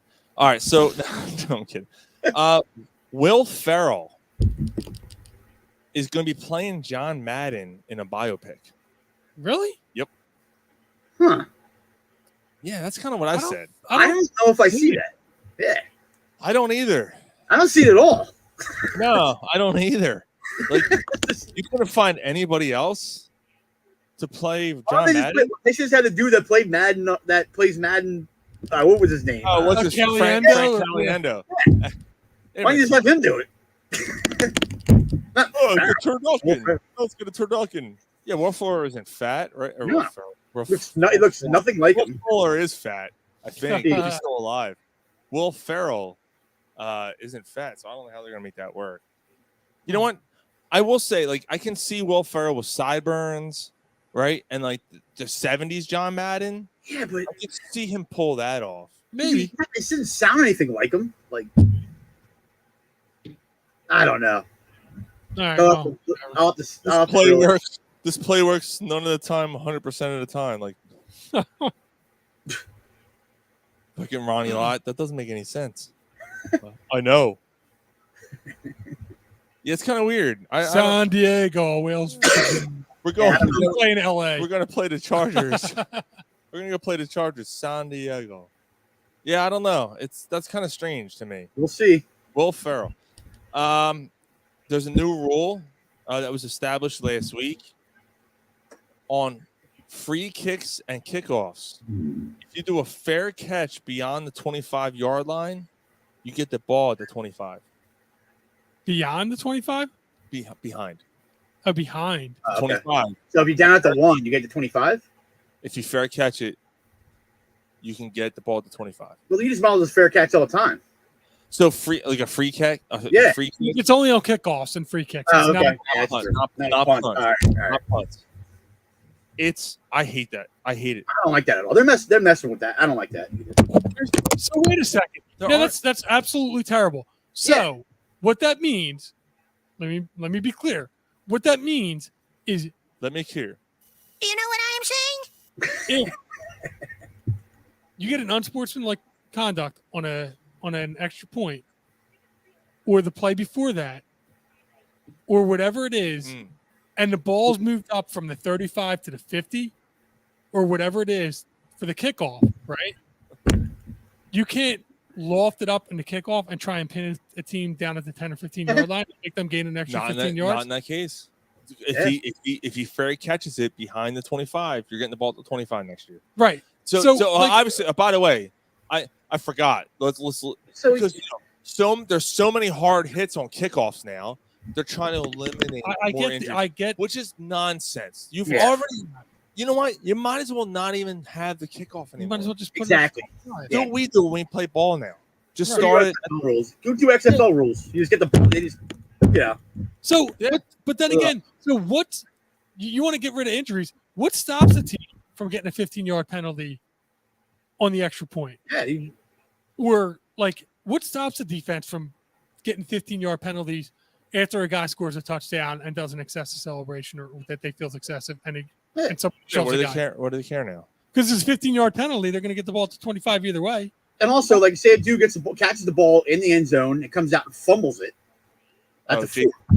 So then, Jason Mason, let me be clear. Oh yeah, fair catch. Yeah, I'm sorry, clear. Misheard you, Mike. Well, you know, I don't like the rule at all. It is June. It sure is. You know what? Can we do a stale beer real quick? Uh-oh. I'm sorry. What did I think I hit a nerve. You did. No, you didn't hit a nerve.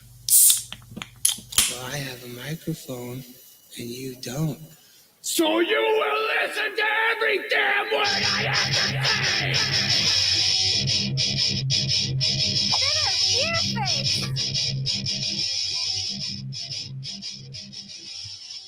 Stale beer real quick. Yeah, Mike brought up a good point. I did want to talk about this anyway. I have never seen like. Look, I don't care. I don't care if we lose people listening. I don't care if people fuck that show. I don't care because I don't care. I don't care what your sexual orientation is. I don't care if you stick a dick in the ass. I don't care if you lick them off. It doesn't matter. It doesn't bother me. It's not a part of my lifestyle. Therefore, I don't care. I don't care if you smoke weed, right? What's the difference? I don't, smoke weed. I don't smoke weed. I don't give a fuck. Smoke weed all you want. It doesn't matter. It doesn't matter to me. The people that are so upset about teams like the Flyers and the Phillies and the Eagles and whatever changing their logo to the rainbow colors for Gay Pride Week or month or whatever it is, it's outstanding to me. I'm never watching football again.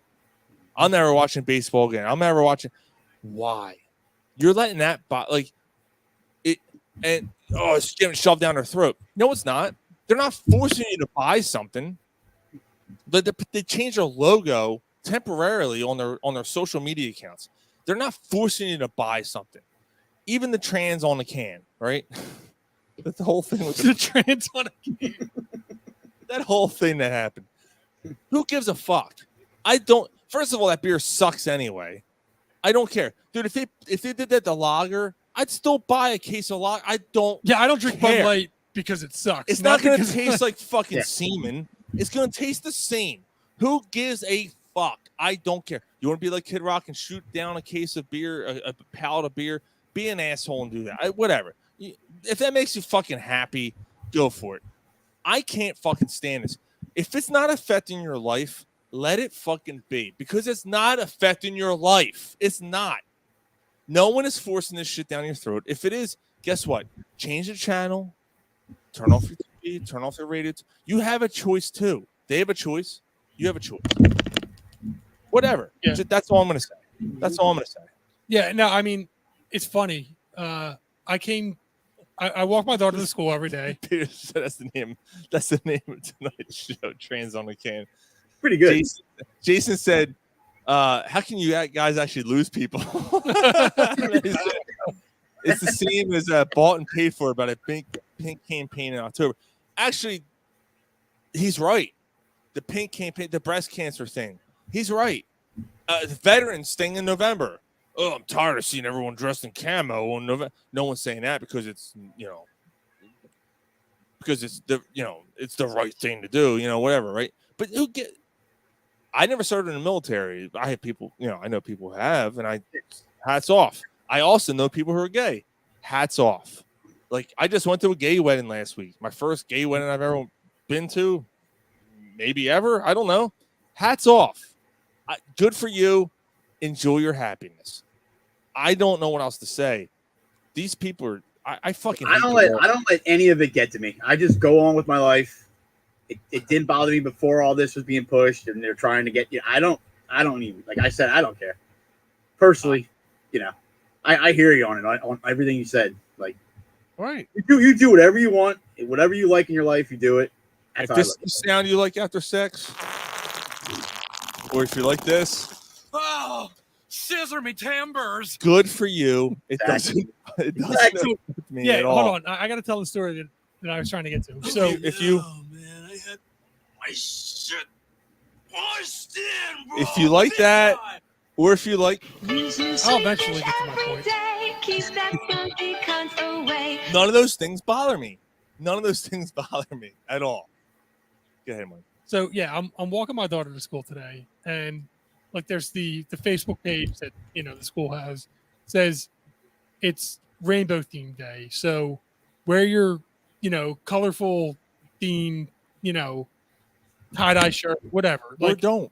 Right. And it's rainbow. It's not meant to be, well, I mean, maybe it was, I don't know. But and the gym teacher is a new gym teacher or something like that. He comes out in this unicorn outfit. That's pretty like good. One of the blow up unicorn. That's fucking amazing. Yeah. Like, Did he come out? Hey, let's do some. Let's run some laps. Yeah, I mean, he came out in the unicorn because it's silly, it's funny, it's like, it's a unicorn. It seems like a, I know, but the guy seems like a straight guy. I mean, he's just doing it because it's an elementary school, and elementary schools love most of the girls love unicorns. Maybe something like it's just silly. Guess It's what? something that's like he's not taking them too serious. And mostly everybody now knows someone who's gay now. Right. Right. Mostly And everybody. It doesn't matter whether the guy's gay or straight and whatever. Like he's doing it, whatever reason he's doing it, or it doesn't matter. But I get to drop off the kid, and I see some like lady like punching the steering wheel, and I don't know why she's punching the steering wheel, and this and that, and like I'm thinking it's a joke. So I'd like because I just see her and I just kind of smile and like shake my head, like thinking maybe she's singing it about a song, or maybe she's like arguing or pretending like, and she's like, hey, come here. Oh, she's no. like.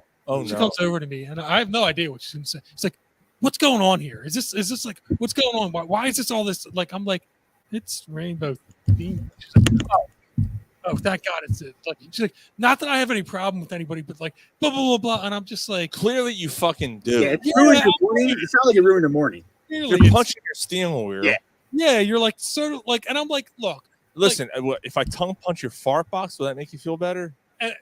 Look, do I think that like elementary kids should like have that fucking what? Like have a day about it? Like probably not, but I'm not like outraged over it. Like I think that that's something that like if they find out, or like not that they, but like it's not something that I think would need to be like have a day to explain what it is. They may be a little too young for it, especially first graders or whatever.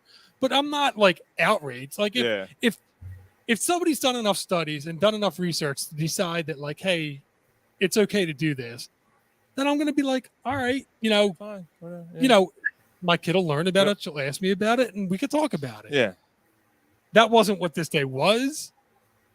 I don't think it was the purpose of this day. It was just a rainbow, wear colorful things. I think it was, like, but yeah. Maybe it was. Maybe it was like something else. But like it Jason. wasn't. But it was meant to be more of a. It wasn't. It was meant to be a rainbow day that wasn't shoved down the throats or whatever. Yeah, Jason said it's gay. Just say it. You come out in a unicorn outfit. That's fucking gay. It's fine. It's so ironic that he's got bosom buddies. It's happy. Why do people care? He's got bosom buddies and stuff. Yeah. Sure, he's right. Again. So fucking what? Exactly. All right. Yeah, I'm the same. Dude, look, get the fuck out of here, man. It's 2023. Fucking chill out. Yep. Trump 2024, right? The Commanders are changing the Commanders are changing the name possibly. Yeah, probably a good point. What the rest? No, so they had lost their trademark claim. And Jason said, "Stop saying shove down your throat." Yeah, that's what I said. Yeah, you're right. Yeah, he's right. Yeah, I gotta stop doing that. They lost the trademark claim for having the Commanders as a team name because someone else already filed for it before they did. Why did? Oh my God. Dumb. This is the best story ever. They're they dumb. have to change their name again. First of all, they should have anyway. Yeah, I hate Commanders. That's hard. It's a terrible name. What they name Red Tails. Name it the Red Tails. Name it the Hogs. Name it something that has relation to the team. And if it's bought out, buy that person out because it makes more sense to the Commanders. Watch the Commanders. Get out of here with that.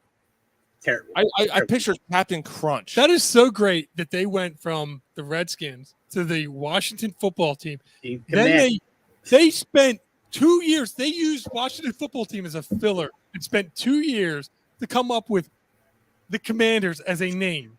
In 2 years, you can't research this enough to realize this. You can't pay somebody to fucking figure your name out. Problem that there's a difference. Like, how do you not? You're a $1 billion team. Dude. How do you not figure this out? Every Washington fan right now is like, oh this. my God, this is the funniest thing ever. Every Washington fan. I knew it. I'm surrounded by assholes. Every fucking one of them. Imagine if you bought a jersey. You bought a jersey 2 years ago and it's already outdated. My head hurts from like how stupid this is. Look, I like the fact that they kept the colors and all. Yeah, I mean, they didn't change anything besides the name. The Washington Red Tails, right? Red Tails. Cool name. Fighter pilots. All that stuff. It would have been an awesome name. You could have done a cool thing with the logo instead of a dumbass W.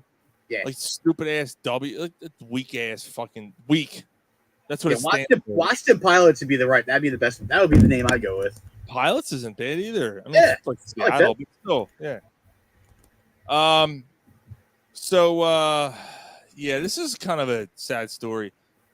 Dana Masterson, that 70s show. Fuck her right in the pussy. Well, apparently he did against her will. He's been found guilty of rape. Which one was Danny this? Masterson was Hyde. Oh no shit. Yeah, 30. He's facing 30 years in prison. Wow. Yeah. 30 years in prison. Story came out yesterday. Well, that he was found guilty. Yeah, and it like I remember reading the vaguely Jason Mays. Commanders, Red Tails. What about the balloon knots? I like that. Dude, the balloon knots is a great story. How about yam bags? You're Washington yam bags. WY. Yeah, dude. That's kind of a fucked up story. Well, I thought it was a hung jury first time or something. Well, that's not what she said. She said I was going to say, yeah. She said it was small. Yeah. But it still hurt. No, but I'm making a joke of a bad situation. What a fucking piece of shit. Yeah, he was found guilty, man. Found guilty. It was like what, 5 girls or something like that? 6 girls, something. Oh, that I don't know. That I'm not sure. It wasn't like one. I don't think it was one incident. I think it was like a combined. You know what I mean? That's what I read a while ago. What an asshole. A couple months ago. He should have stayed in Red's fucking basement and smoked joints instead. Yeah, what's his face? Yeah, Valderrama. Yeah, exactly. Dude from RoboCop. Yeah. Bad guy in RoboCop. All right. Pippen versus Jordan. Scottie Pippen's been running his fucking mouth about Michael Jordan. Ever since The Last Dance. He basically came out and said, yeah, when I joined the team, Jordan was a terrible player. Jordan was a terrible player. Wasn't he kind of basically like almost towards the he was a superstar. Yeah, he was already a superstar. Yeah. Yeah, and he was already like he was starting to like get towards that echelon. First playoff game that Jordan and Pippen ever played together. Jordan scored like 60 points. Pippen had 2.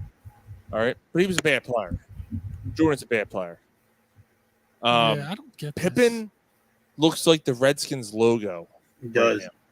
That meme was hysterical with his dreads. Yeah, Pippen it looks exactly like him. He has lost his mind. There was something else about that he said about Jordan earlier, right before that comment. He said something else about like how Jordan was a bad teammate and all this stuff. No, Jordan could have been a bad teammate. He could have been. I mean, you've heard enough stories of him. Yeah, kind of being an asshole. I don't think he was an angel. But did he motivate the players, or did they play well in spite of him, or I don't know? Was Were he they all about afraid of himself? him? Was he all about himself? Yeah, he could have been. You've heard stories like Jordan wasn't a likable guy when he was a player. No. You heard enough stories that like if you weren't a Bulls fan, They you didn't like Jordan. They respected him. They respected Jordan, but they didn't. It's kind of the opposite of LeBron, where everyone loves LeBron. Everyone wants to be, LeBron's buddy.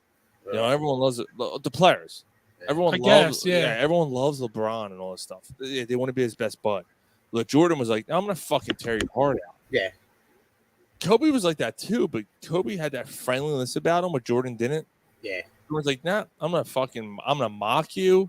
I'm gonna make you my bitch. Did Kobe was friends with a lot of Kobe was friendly with a lot of players, yeah. Kobe, Kobe had that killer mentality, but he was friends with where Jordan looked at him and said, I fucking hate you. I'm gonna murder you. Yeah. So I mean he had the respect though, like but people are like, damn, that motherfucker's good, but yeah. He's not letting anybody on the circle. Now maybe he will if you're drinking some whiskey with him and dropping $20K on a fucking you have to let him win table. in poker. Yeah, you have to let him win in poker. He won't let you leave or something if you're until he imagine that. Punch him in his fucking face. Shocker. Rub his head. Jordan would beat the fucking balls off you right now. Probably. He's 60 and shit. Don't matter. He probably would. He's all fast and shit. I got money. I got money on Jordan. They'll dunk you in the trash can. Fuck you. No, you're probably right. He's got odds 5-1. 5-1. What's the odds on me beating your ass right now, motherfucker? I can say whatever I want. I can. Yeah. Nobody can see you anyway. I'm here. I'm there. I'm not. I'm here. I'm not. The only time we see Callie is when a white person is on the screen.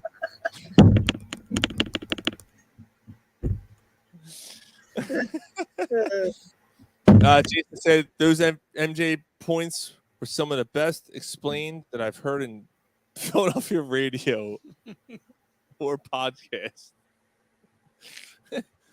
Well, thank you. Thank you very much, Jason. We try to be insightful. We try to.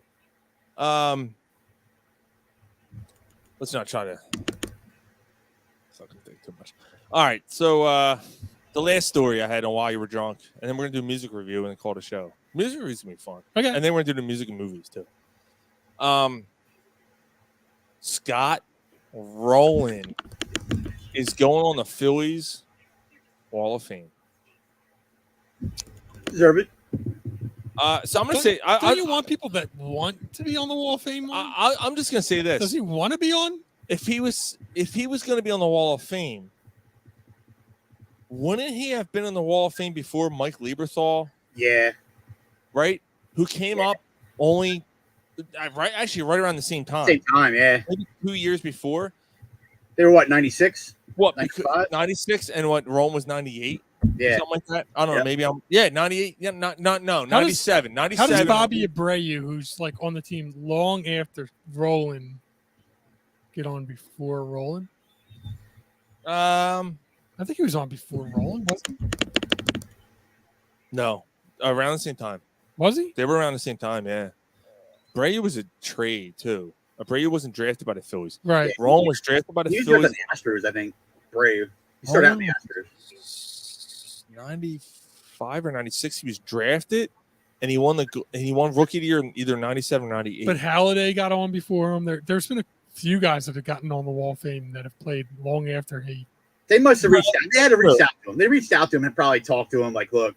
No, I think it's because Roland got in the Hall of Fame, the Baseball Hall of Fame, which, look, there's people who don't agree with me. I get it. That's fine. And I get your points. Scott Rowland, you look at his numbers, you look at his defensive numbers. We talked about it on the show. Yeah. He's a Hall of Famer. You and I talked about it. We both agreed.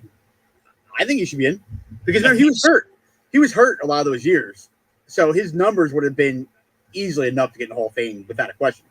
So, now, am I a hypocrite to say that I feel weird about him being on the Wall of Fame because he won it out?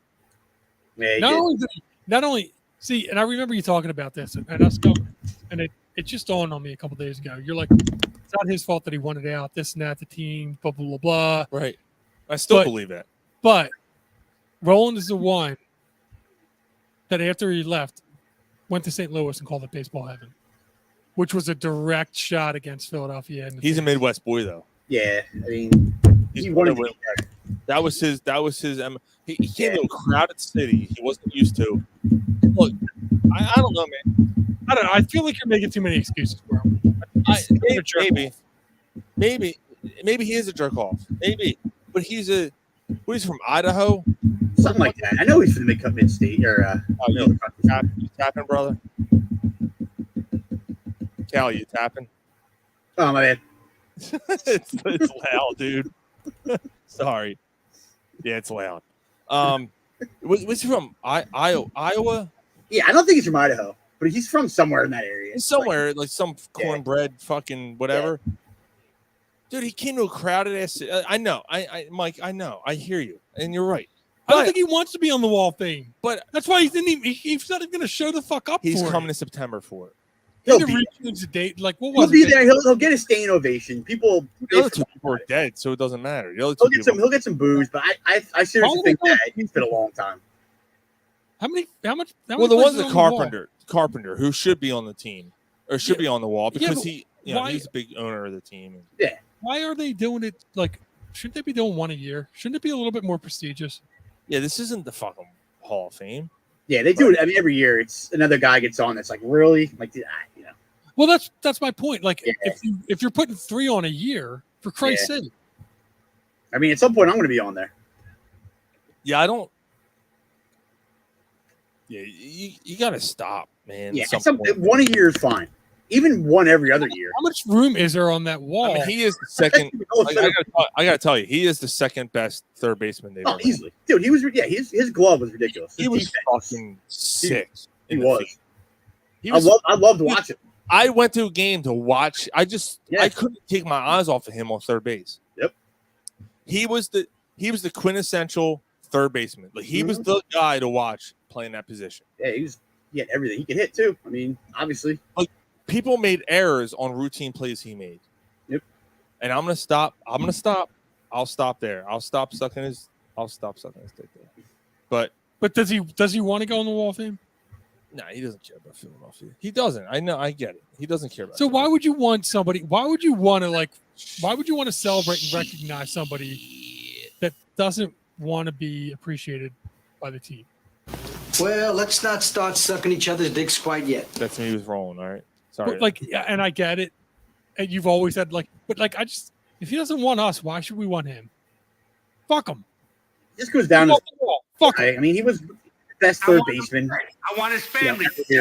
I want his house burnt to the ground. I want to go to the middle of the night. I want to piss on his head. Yeah, but if he doesn't want to be here, fuck him. I know, but but what? Dave Peterson. That was a long time ago. Dave Peterson said, "I got a deep." No, he doesn't want to be here now. I got a deep battery for Roland. No, that was the other guy. That was going to be here. Yeah. Yeah, I mean, I don't hate Roland, but I'm just I'm not kissing the guy's ass. Please come back one time we can honor you. I'm not saying that either. The Phillies seem like that way. Phillies are the ones that are doing it. They're the ones doing it. Jason, what do you feel about it? Because Jason's like Micah's a woman scoring, but what is your feeling? I know Jason doesn't. But I don't know. Maybe he has an opinion about this. I don't know. I don't hate Roland. I'm not I'm not bending over backwards to celebrate a guy that doesn't want to that left on bad terms. I get it. I get everything you're saying. I get it too. But he's our second best third baseman ever for us. So here's the thing: he's not coming from Alumni Weekend, but they're going to do a separate thing in September. So maybe he legitimately can't make it that weekend, right? What the fuck does he got going on? Maybe he has a wedding. I don't fucking know. Maybe there's fuck something. That wedding. What if it's his daughter? I don't know. What if there's something going on? Who knows? What if there's something happening that weekend? So obviously, before they made the announcement, they already knew he couldn't make it that weekend. They already knew because it came out boom, boom, back to back. Why not wait a year? Why not do it next year? Yeah, why do you have to do it now, right? Yeah, it doesn't. Yeah, which one you're not going anywhere? Yeah, fucking put it fucking, this whole thing fucking reeks. It's stupid. Put in Jason Worth because he's getting on that fucking wall at some point too. Yeah, he'll be on that. The other guy who wanted the fuck out. Yeah, I tell you what. So Jason said, guys leave, and you have to take them as they were when they were here with you. Who would you rather have in there, Wagner or Roland? Oh, Wagner. Yeah. Wagner's an asshole. Wagner, No, I got a better one. I know you won a World Series. Pat Burrell or Scott Rowland? Pat Burrell. Yeah, Pat Burrell. Yeah? Without a doubt. Pat Burrell didn't shit on the city. Scott Rowland's a better player. Scott Rowland's a better player. Because he shit on the city. See, that's why it's different. Right. Yeah. Well, that's what I'm saying. If he doesn't want to be here, Pat Burrell wants. How about Scott Rowland or Mike Lieberthal? Who should be? Yeah, but again, Mike Lieberthal was here for a long time and didn't shit on the city. Yeah. He was a dog. Abreu was a bit of a dog, too. He wasn't a dog. Lieberthal wasn't a dog. He wasn't. All right. He has bad knees. Dude, he was a good catcher. He was good. Again, my point is that I'm just not bending over backwards.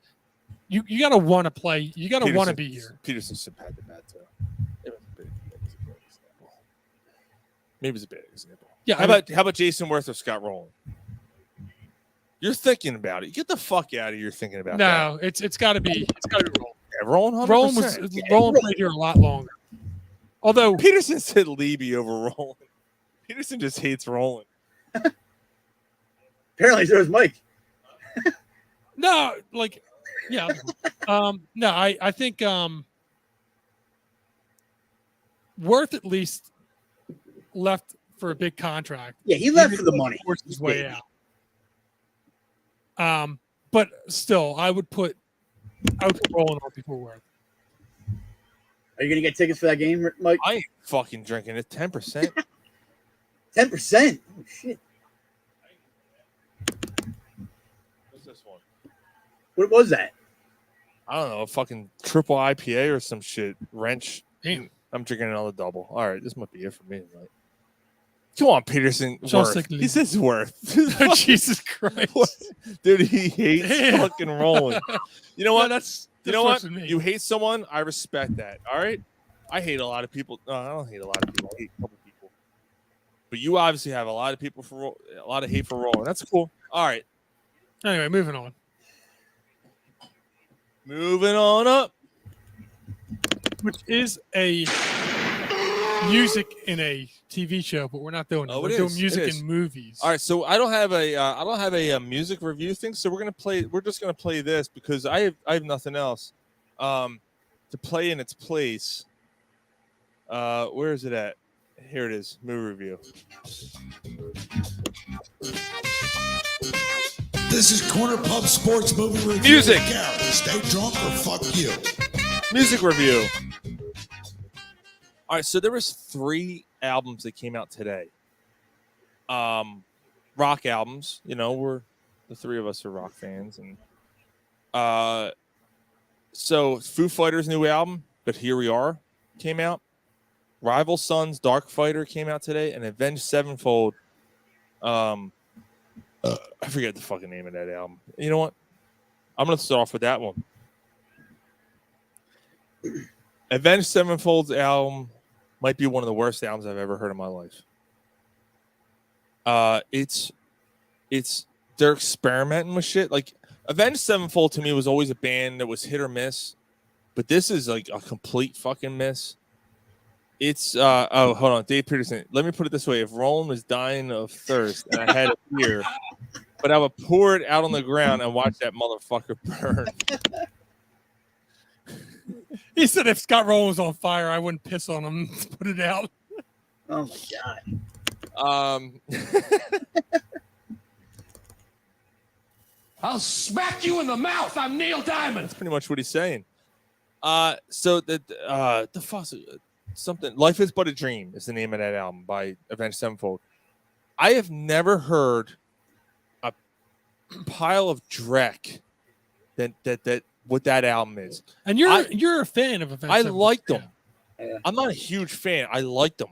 That album fucking sucks. What are the have you looked up any of the reviews for it? Anybody else's opinion?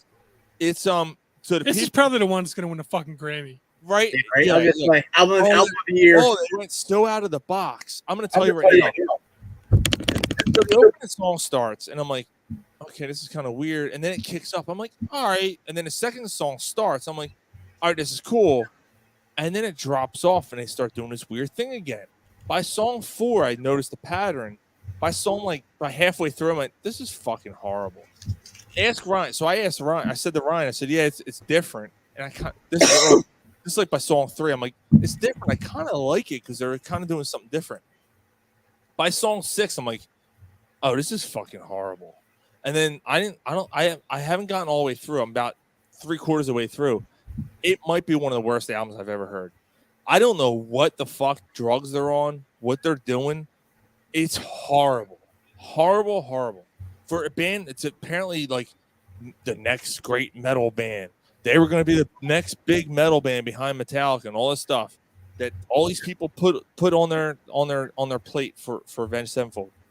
You can dump that fucking plate in a recycling bin because that's what that is. That album fucking blows. The Foo Fighters, but Here We Are. Obviously, it's a big tribute to Taylor Hawkins. You know, I was thinking about that before you get into that. I was Yeah, thinking yeah. about that. I'm like, tribute to Taylor Hawkins. I'm like, could they have pulled it off? And I'm like, shit, it was more than a year ago already that Taylor Hawkins died. It wasn't that long ago. Think about how long it takes. Usually about a year to do an album, right? Right, but it was more than a year ago that Taylor Hawkins died. Yeah. So I mean, it does It's make sense that they fresh. would have I guess Dave played the drums or Dave Grohl played the drums. So he played the drums and guitar, so he did a lot of the main songwriting. Yeah. So my criticism is this. I think I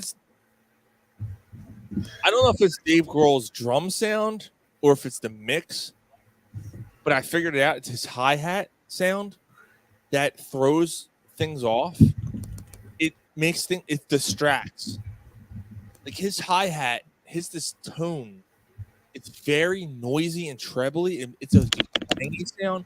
So when the song gets kind of aggressive, it kind of fucking ruins it. It overpowers it a little bit. Yeah, it's noisy. It sounds like shit. I gotta be honest. It sounds like shit, and it's not Dave Grohl's drumming because you can tell he's playing well. It's the sound. That aside, the album is very good. The songs are kind of sad and somber. Some of the songs it's a slower album for them, but it's a good album. It's which heartfelt. is fine. Like Yeah, I know. Like they're playing from the heart, and I can appreciate that. And it's a cool album. Even the one that what's it? The Teacher? Is that the Teacher's? But there's it's not quite the build up that you've had in some of the other songs, but it does build up, and then it does kind of like have a little bit of a 10-minute bit song. of a rock out, and then it dries back down and it builds up a little bit more. But it's not the build up that you've heard from like stuff like Let It Die. It's weird, yeah, because that you feel that it's a 10-minute song and it's about his mom. And did they say that it's about his mom? Yeah, his mom was a teacher. Yeah. She died 2 weeks before they did the Wembley concert in honor of Taylor Hawkins. Right, and I heard that both of them died at around the same time. And the song kind of hits this peak, and you're waiting and it stops, and then it just kind of it doesn't do anything special. I'll say that the album doesn't do anything special. Nothing happens. We're like, oh my god, I can't believe they did that. See, stuff like Let It Die was a song where it built up, and then it fucking when it hit, it was like you're like, whoa, yeah, wow, yeah. The payoff doesn't ever happen in this album, but it's good. It's a solid album. I'll give it a B-. Okay, it was a solid album. Rival Sons, Dark Fighter. That band continues to put out very solid albums. The last album was Feral Roots, which is probably my favorite by them. This album's pretty fucking good. I'll give it a B, because it does kind of like I feel like I heard this before. They have a kind of a very heavy bass sound, like a kind of a John Bonham. We want to drive that bass sound in, but the guitar works phenomenal. His singing's great. Like he's such a good singer. The dude from does it get redundant? That's what I was gonna say. Like that's why I'm giving it a B, because like I kind of heard. I'm not gonna say it gets redundant. The last song is like it's a slow song, but it doesn't ever take shape of a song you've ever heard before. Okay, it kind of like does this weird timing thing. Because that's what I'm thinking. Like the singer, like they changed things up in this one. Yeah, okay. It's very funky and nice. Okay, it might be one of the more aggressive albums. And I also say about the Foo Fighters album. It might be my favorite Foo Fighters album since 2011 Wasting Light. I haven't really liked much since. Now, how many did they come out with? They haven't come out with a ton since then, right? 4. Really? 4 albums. I was gonna say, yeah, 4 albums. 4 or 5. Concrete and Gold's an okay album. Before that, I didn't really like much. The one when they did the HBO thing, I didn't like that album at all. Me neither. The last album, the pop dance album, I fucking hated that album. I don't even know what hated that album. So Ryan will agree with me. Ryan really likes Concrete and Gold. Concrete and Gold's a good album. Mm-hmm. But this is my favorite, I think, since Wasting Light. So okay. That's Sean's drunk movie review. But that leads us to our final topic tonight, and I want audience participation. I see people on the live chat here, and I want audience participation on this. Sean, I think you're gonna be good at this one. I want to talk about songs and movies, like the best placed songs in movies. I mean, I got 2 right off the bat, but you and I probably have one. You know what? I have one too, but yeah, we might buy the same one. I don't know. Okay, and you know what? As we start this, I think this is gonna be a fun conversation, and I think as we go on, we're gonna start thinking of shit, and we're like, oh yeah, that's a great song. That's a great song. That's a great song. Yeah. And there's gonna be plenty we're gonna miss. There's Yeah. plenty, but that's what we're relying on the beer, the and comments people. for. Yeah. So I want some comments coming in. Best placed songs in movies. Who's All going right. first? Callie, why don't you go first? Well, I'm thinking of Goodfellas when they're showing them all dead. And what's that? Clapton? What is that? You know what I'm talking about? Layla was, that was Yeah. my number one. That was And my they're number just showing one. them all, and it goes on for like 5 minutes because it's such a long song. Yeah. That every time that comes on, it draws you in to everything that's going on at the end of that, obviously the end of that movie. But like it's the perfect song for the end of that movie. That's just one that came right to my head because it's so powerful. Yeah, and that's right after Tommy gets whacked, or right after the song ends is when Tommy gets whacked. And because it's such a strong point in that movie. You find what's his face in the fucking he's frozen. Yeah, it took him 3 days to thaw him out. He's sitting there with the furs. That's like he's right. Jason's right. That's actually by you were right. It's Cream, Clapton, but that's Cream. Layla is by Cream. That's what I meant. All right, think of NFU. No, that's a go-to, right? That's the easy one. Yeah. All right, let's think of some more. You got one, Mike? I got a really good one. I think the one I'll go Reservoir Dogs, Stuck in the Middle with You. That's a good one. Good one. Yeah. Can you hear me? I think we got cut off. As he cut off his ear and he's dancing around with the gasoline bottle, dumping it on him. You. Michael Madsen. Yeah. And he's got the ear in his hand, there's fucking blood everywhere. And as they're playing the please part is when you hear the guy, no. Yeah, that's good. That's good. My dad's like, he told me, he's Jason like, was that same DJ is playing throughout that whole movie. Jason was in the middle of writing Stuck in That's so funny. That's great. I got one. When I went to see the movie in the theater, I immediately got drawn in. Can't You Hear Me Knocking by the Rolling Stones in Blow. Okay. It's in the opening credits. Okay. Yep. It's in the opening credits. I got and an I'm opening credits one, but and I'm like, oh shit. And that guitar riff by Keith Richards kicks in. I'm like, yo, we're in for something good here. yeah. And also Goodfellas, because of Goodfellas, because there's so many good songs in that. Yeah. in that movie. But the George Harrison song, when they're following the helicopter. Oh yeah. I forget the name of that one, but that song. Every time I hear that song, I think of that movie like immediately. Like So. All right, my next one. Cal, you got one? I'm still thinking. I'm going deep here. All right, I'll go opening. So we just talked about opening songs. So we could go a couple different songs on this movie, but we'll go Sweet Emotions for Dazed and Confused. Oh, okay. Yeah. When they started out and you see the truck rolling up. Yep. I mean, the school's out for summer comes on later, but like that kind of just set the tone for the whole movie. Yeah. I mean, you could always. I go the easy one again, but all the Rockies. I mean, they just start out every single one with like Eye of the Tiger. Every movie started out. Everyone came out and they had a different song that got you like sucked right in right away. Like wasn't There's no easy way out. Yeah, like wasn't Eye of the Tiger written for that movie? It was. Yeah, that was for what, Rocky 3 or 2? That was Rocky 3, I think. Yeah. 3, yeah. Johnny Be Good, Back to the Future. Jason That's a good one, that's Jason. That's a good one. Johnny Yeah. Be Good, Back to the Future. That's a great one. Yeah, it is a good one. As we continue, like I'm gonna Yeah. hit some. Jump in a line, shake. So, Oh, Beetlejuice. Yep. Yeah, that's a good one, right? It's basically any song that you hear, you think of that movie, right? Like Forrest Gump. There's a bunch of like the part when they're he's dragging they're going like into Vietnam or whatever. Oh, dude, Credence. Feel the Right. Yeah. Yeah. Every time I hear that song, I think of Forrest Gump. I was actually thinking that too. Yeah, That was one of mine. Yeah. I can't think of the song right now. But dude, actually, speaking of Credence, my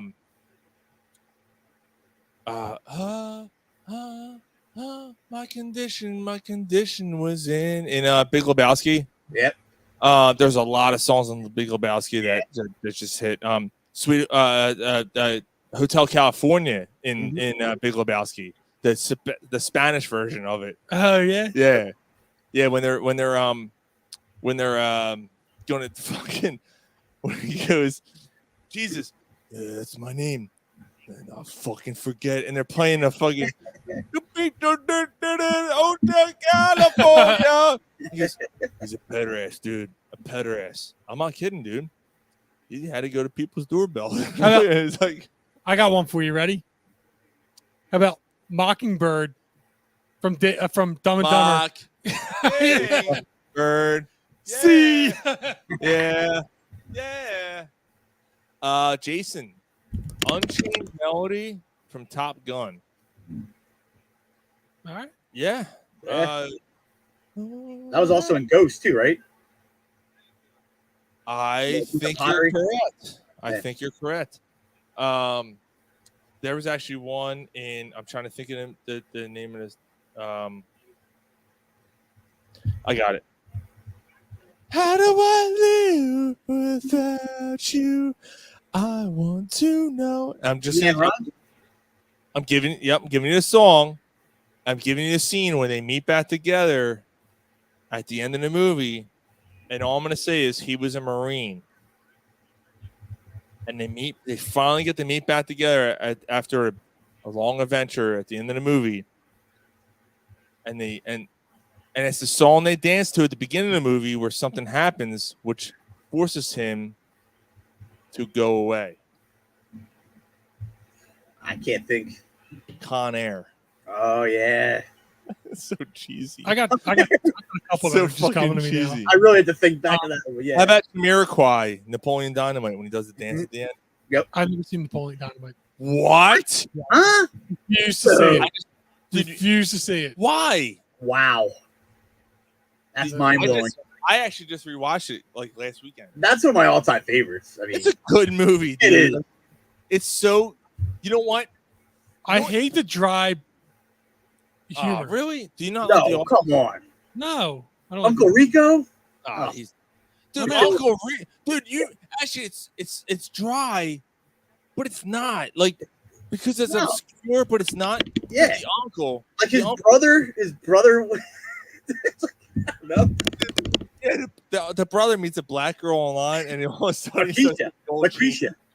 he's like, "Peace out, Napoleon." Yeah. Right? Oh, But then- I can't believe you never saw that. the uncle in the middle of the fucking the wheat fields, filming himself throwing a football. He's like, I could go pro. Let's clear those mountains.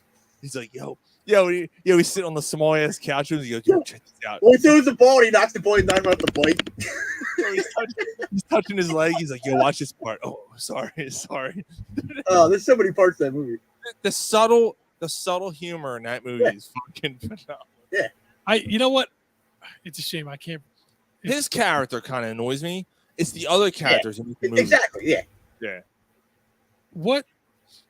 Why can I not remember the scene? I remember the song. I can't remember the scene. I remember it's a Quentin Tarantino movie. Let me go back here. I'm sorry. There's some. Hey, there's a little riding. Hey there, Little Red Riding Hood, Striking Distance. I don't know that one. The Measure of Man, Rocky 5. Kip is a side character, is an all-timer. Yeah. Highlander by Queen Highlander. Black. Every time. Black? Block it every time, he says. I'm sorry. Block it every time.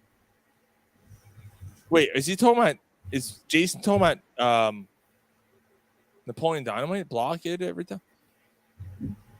I don't know. This is a lot harder than I thought it would be. Dave Peterson, Who Made Who, Maximum Overdrive. What movie, though? I know the song. Oh, wait, is that the movie? Maximum Overdrive? Must be Maximum Overdrive. Max Overdrive, yeah. Oh, yeah. So what's really? You blocked Napoleon Dynamite?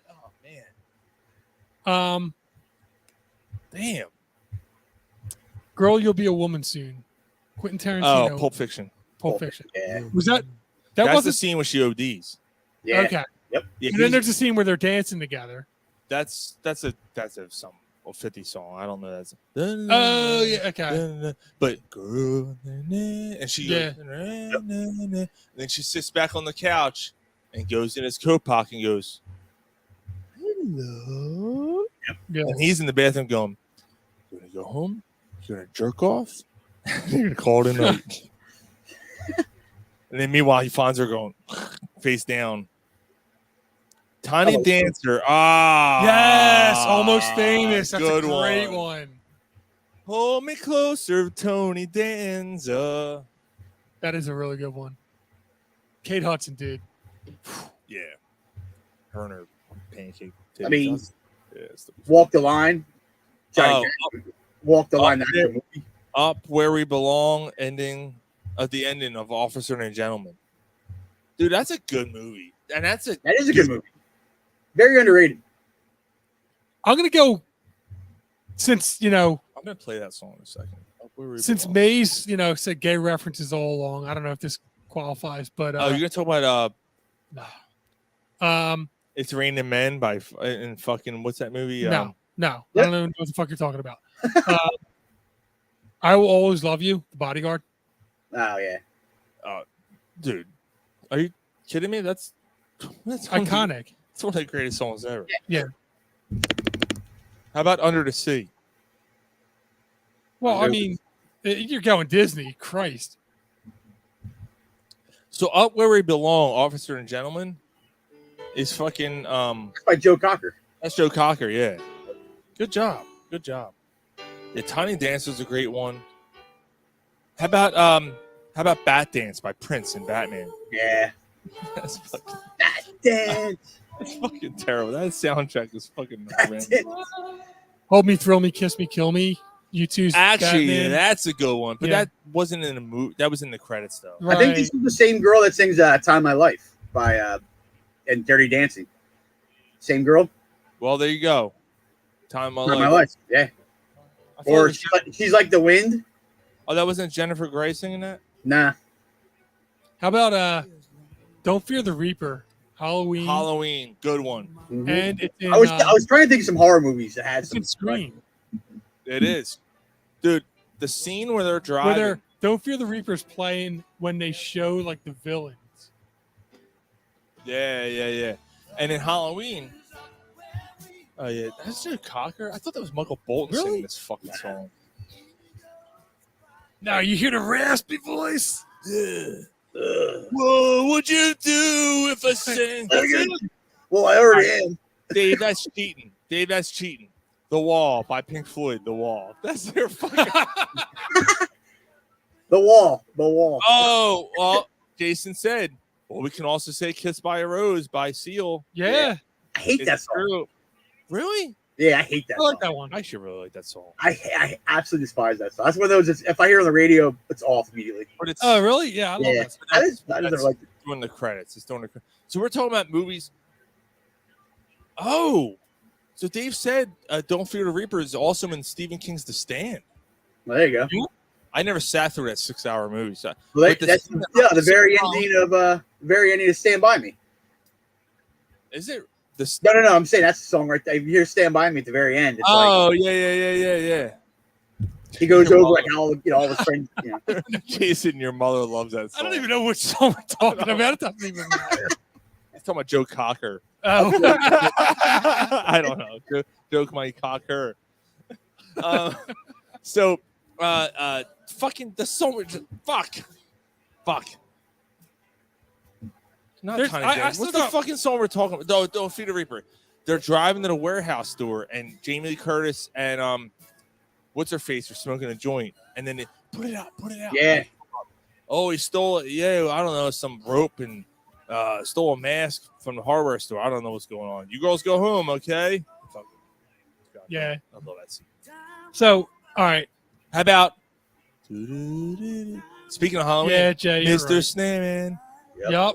Halloween 2. That's in Halloween 2. And then actually, every time I hear it, Rush in Rob Zombie's Halloween, in the truck stop, it's Rush, Tom Sawyer. They play Okay. Tom Sawyer as he gets out of the truck and beats the shit out of the dude in the stall to take his clothes. So Jay, Oh, I hate the song, but it's iconic. Chariots of Fire. No, Jay Parr. Oh, My Celine heart will Dion. go on. Yeah. Oh yeah, And yeah. Jay- I mean, yeah. and Jason What was just the Philadelphia? Mike- Bruce Springsteen song. that's from the A's movie. Streets of Philadelphia. That's Yeah, an A's okay. movie. What the? It was called Philadelphia. Yeah, but I mean, Streets of Philadelphia. I think of that too, obviously. But Yeah, but that's how many another song at the end. times do you hear that song though? Yeah, you never hear it anymore. So the But speaking of him, I still got my number one in my back pocket. speaking of believe it has more about speaking of Bruce Springsteen, he fell. Oh, I heard about this. He fell. Really? Yeah. So Well, there's 19th hour on stage. All right, I've waited long enough. I'm doing my number one. hold on. Here's our reaction to Bruce Springsteen falling.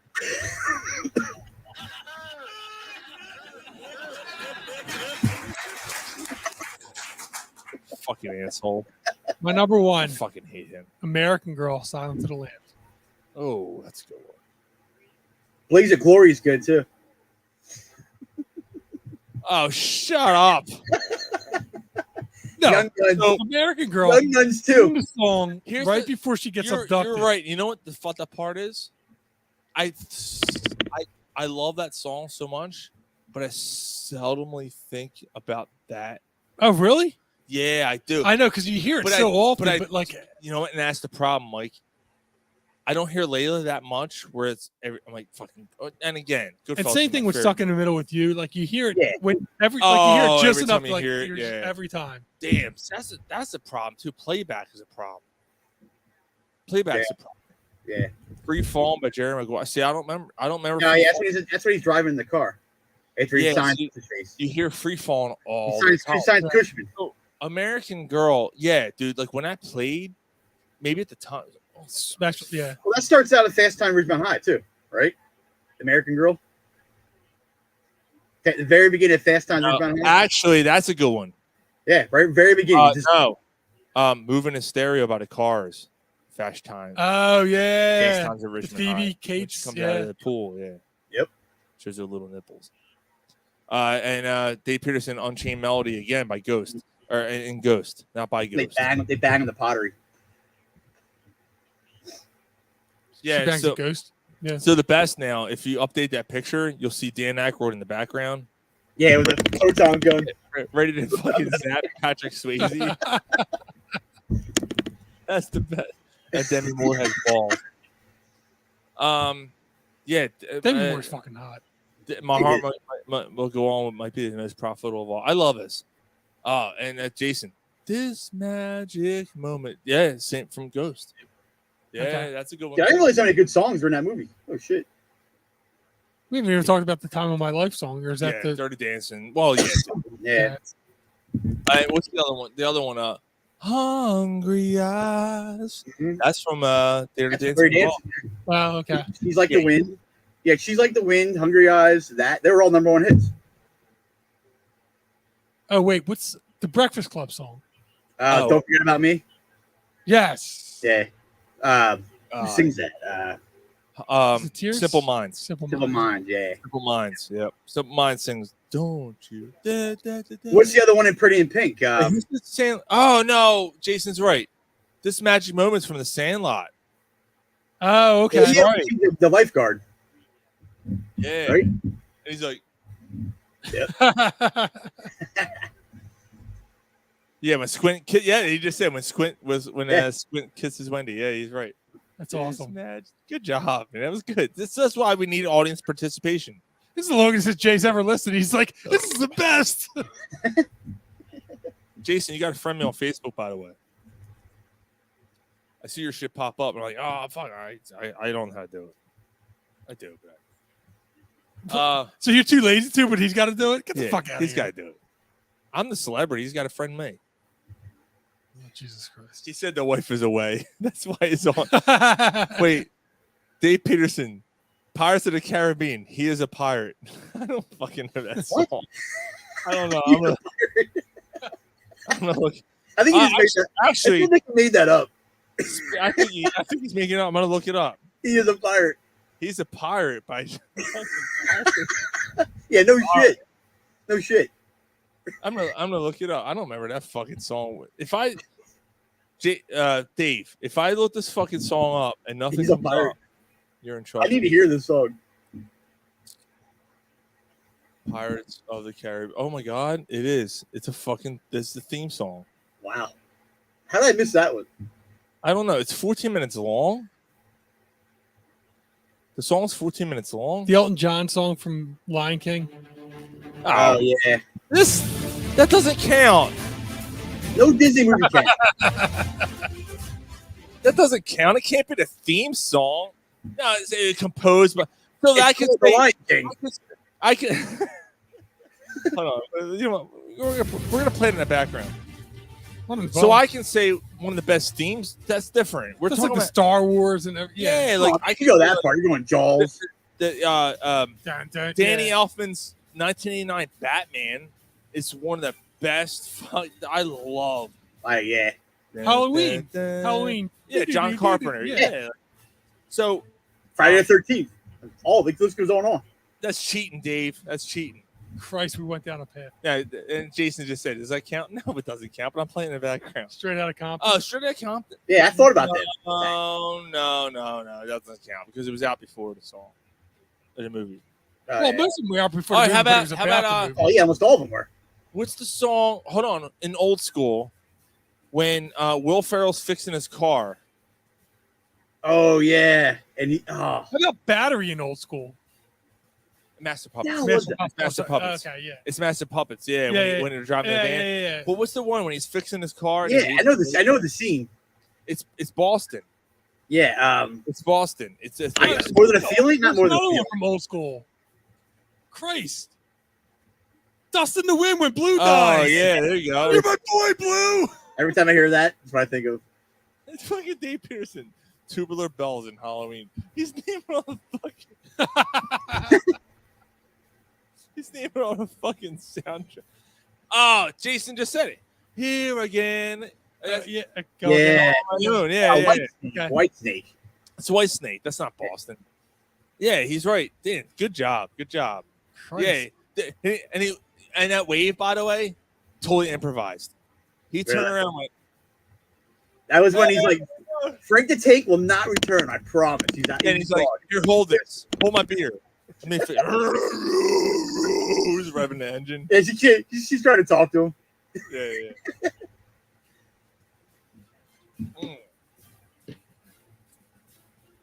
Wedding Crashers. Oh yeah, the wedding, very beginning of the movie. You here tonight? Yeah, the very beginning of the movie when forever. They called Shout, make you want to shout. They showed Dick in the bed. Yeah, all the boobies. Yeah, that's the best I've part. seen the theater. Like I've never seen this much boobies in a movie ever. At the time, I mean, I don't know. 20, yeah, it was good times. And then you look at them like some of them are small. You're like, they showed that. Seem bigger. Yeah, there's so many fake bitches now. You know who's real, who's not. Mom's Spaghetti, 8 Mile. Yeah, Lose Yourself. That's not what it's called though. Lose Yourself. Yeah, Ma Spaghetti. Mom's Spaghetti. It's called Lose Yourself. Dad's Ragu. Dad's Ragu is expired. It's been 5 days. Vomit on us. Throw that shit out. Did you see Air yet? No. Michael Jordan movie, dude. It's good. You can't see air. It's good. It's clear. Really? No, I'm serious. I hate Ben Affleck. That day, I can't stand those guys. Oh, okay, yeah. Oh wait, but it's good. I would. How about Argo? Huh? How about Argo? The movie Argo. There's a lot of shit in that movie. It's fucking soundtrack work. Almost Famous has so many movies.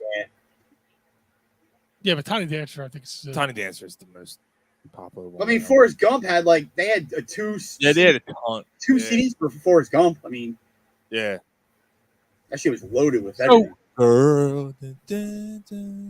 Well, yeah, we said that. I know, but I'm just thinking about that and like how. So that's the thing. Like, it's not just like where. So Tiny Dancer absolutely fits, right? Dust in the Wind fits because that was a power. Like, it's a comedy. It's a powerful scene. It's the scenes that match up with the song. Yeah. So exactly. That's what I was looking for. Yeah, that's why like The Crow, the soundtrack's great, but the songs aren't really in it that much. Dude, actually, The Nine Inch Nails The Nine Inch song Nails, when okay. he's jumping across the rooftops. When it's raining and Yeah, shit. Yeah, that's a good one. Yeah. Good job, man. That's a good one.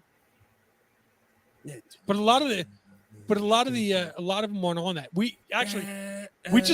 You told me about the one right before I seen the movie because you seen it before I did. The newest one, the new Batman, Under the Bridge. Oh, Under the Bridge by Nirvana. As they're kind of driving around. Actually, that's a good one because they place it several times in that movie, and the soundtrack behind like when it's very solemn moments in that movie. Dun, dun, dun, Yeah. dun, dun. It's based off that song, which is weird. Yeah. That they based the song off of Nirvana. That whole soundtrack is based off that Nirvana song. Chemical Brothers in the Matrix. Oh yeah, that's true. Jason, Yeah. that's a good one. Dave Peterson said Rockstar, and we Rockstar, the movie Rockstar. We all die young. Yeah, that's a good one. Oh, we missed. Oh, I got another good one. Midnight Cowboy. John Barry. Midnight Cowboy. Who's in that? Sean's gonna like this one. Ready? You Could Be Mine. Guns N' Roses. Terminator 2. Yeah, when you're going down the sewer. Yep. Or the underpass bike, in yeah. LA. Fuck you. Your foster parents are kind of dicks, aren't they? Yeah, let's get out of here. You can be mine. They're taking off. I love that movie. Oh my gosh. Yeah.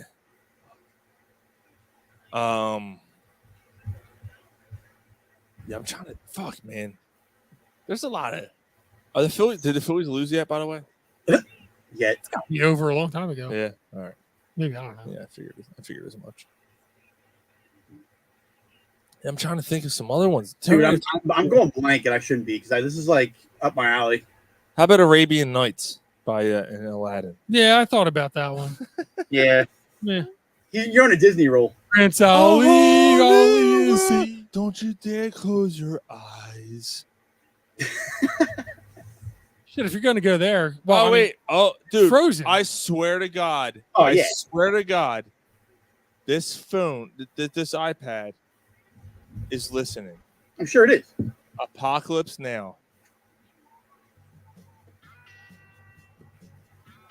See that? Fortunate Yeah. son. I think we should close out. Oh, banjo tune. I think you know what movie I'm talking about. Yeah, that would easily be Is that Big Brother We're Out There? No. Fucking Deliverance. No. He's right. Chemical Brothers and all the Matrix scenes. Rocky Horror Picture Show. Rocky Horror Picture Show. Thanks, Steve. What about Tequila and Pee Wee? Good one. Every time you hear dun, dun, dun, dun, dun, dun, dun, you think about his dance on the bar. Yeah. I say we kill him. I say we let him go. And he comes outside all drunk. Is that a Pee Wee Herman? That's a Pee Wee Herman. Yeah. He's in the bar. Yep. Yeah, Tequila. Yeah, dude, dance in the bar. All right, guys. Well, it was fun. This is a good show. Yeah, it was a good one. This was a fun ending. It's a shame the Sheep Boys missed it. Yeah, it is because they would have something that we didn't think about. Yeah. And we appreciate the audience participation. Jason, Dave, Jay, all you guys who stuck around. What is that sound? Is that's Callie? It's you. That ain't me. I didn't. My hands are right here. It is. No, it ain't. That's you. I don't know It what. can't be anybody It ain't else. us. My hands are on my knees and Mike's are in my pants. That's what I figured. That's what you fingered. Fingered. My hands are right here. Everybody can see my hands. I don't know. They've been missing the whole show. Guys, I'm it was pretty sure you've been able to see them. Guys, it was a really good show. I want those Jason. headphones too, by the way, Mike. I like them. Oh, I bought new ones. I had to buy new ones. I broke mine too. Did you really? Yeah. Fathead, stay away from the middle chair. Listen, Callie, you're keeping Ryan's seat warm. Just remember. Yep, I know. Just remember that. Oh, another seat warm. Dave Peterson said, "Apocalypse Now opening scene played The End by the Doors." Did they? I don't remember. Really? That. Yeah. How about that? That's a good one, Dave. That's one that actually counts. It wasn't written for the fucking movie. That's a good one. No, that's a good one. I don't recall. I saw that movie one time. I gotta be honest. I was kind of unimpressed. But that's a good one. All right, fellas. We will see you guys next week. And maybe ladies, probably not, but next Penis week. out. Penis out. All right. We're still live on Facebook. Thank you guys so much for hanging out with us tonight. The podcast is officially the podcast recording's over. Thank you guys so much. Thanks everyone for chiming in with your. Yeah, that was awesome. Yeah, I that's we should actually. I mean, if we can come up with more shit like that, it'd be awesome. I have another topic for another maybe next week. Especially like this, like the Phillies are still gonna fucking suck. I mean, what else are we gonna talk about? Backyard games you played as a kid in the backyard. Oh yeah, lawn darts. Yeah. First one. Let's just do this, and we'll leave it at that. Stick ball. Yeah, wiffle ball, and leave it at that. Yep. And we'll like that's what I'm saying. You know, like stuff like that, man. So maybe next week we'll do it a little earlier in the show, so that way people who are because we lost some listeners as we went along because it's fucking 2 hours long, right? But as we go along, and people can chime in and say, "Oh yeah," blah, blah, blah. Maybe next week we'll do it in the middle of the show or something before we get to the live draw. All those stuff. All right, nice. Yeah, it'd be cool. But yeah. Thank you guys for hanging out. Yeah, cheers, guys. Yeah. I'm out later, guys, buddies. Hold on, I forgot to put up the. Forgot to put this up. Go to coverage.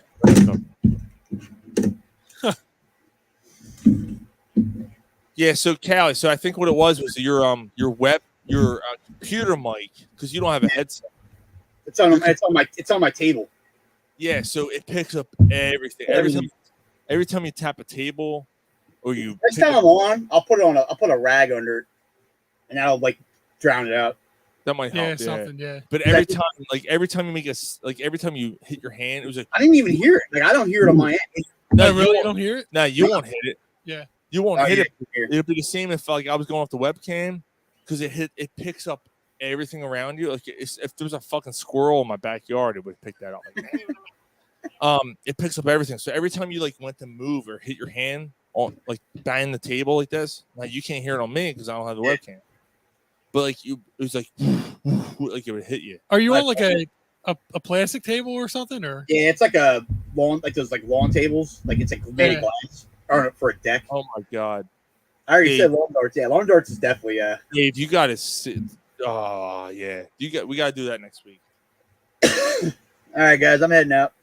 All right, Callie. See you, brother. Thanks for coming on, man. It was a good show. Dude. Yep. Yeah, man. All right, brother. Look, he faded out. Faded into the black. Fade out to the black. All right, I guess there's no point in staying on here. All right, see you guys. Everyone says still tune in. We'll see you guys next Friday night. All right, fellas. Thank you. There's still like 4 people on. That's awesome. All right, see you guys. Later.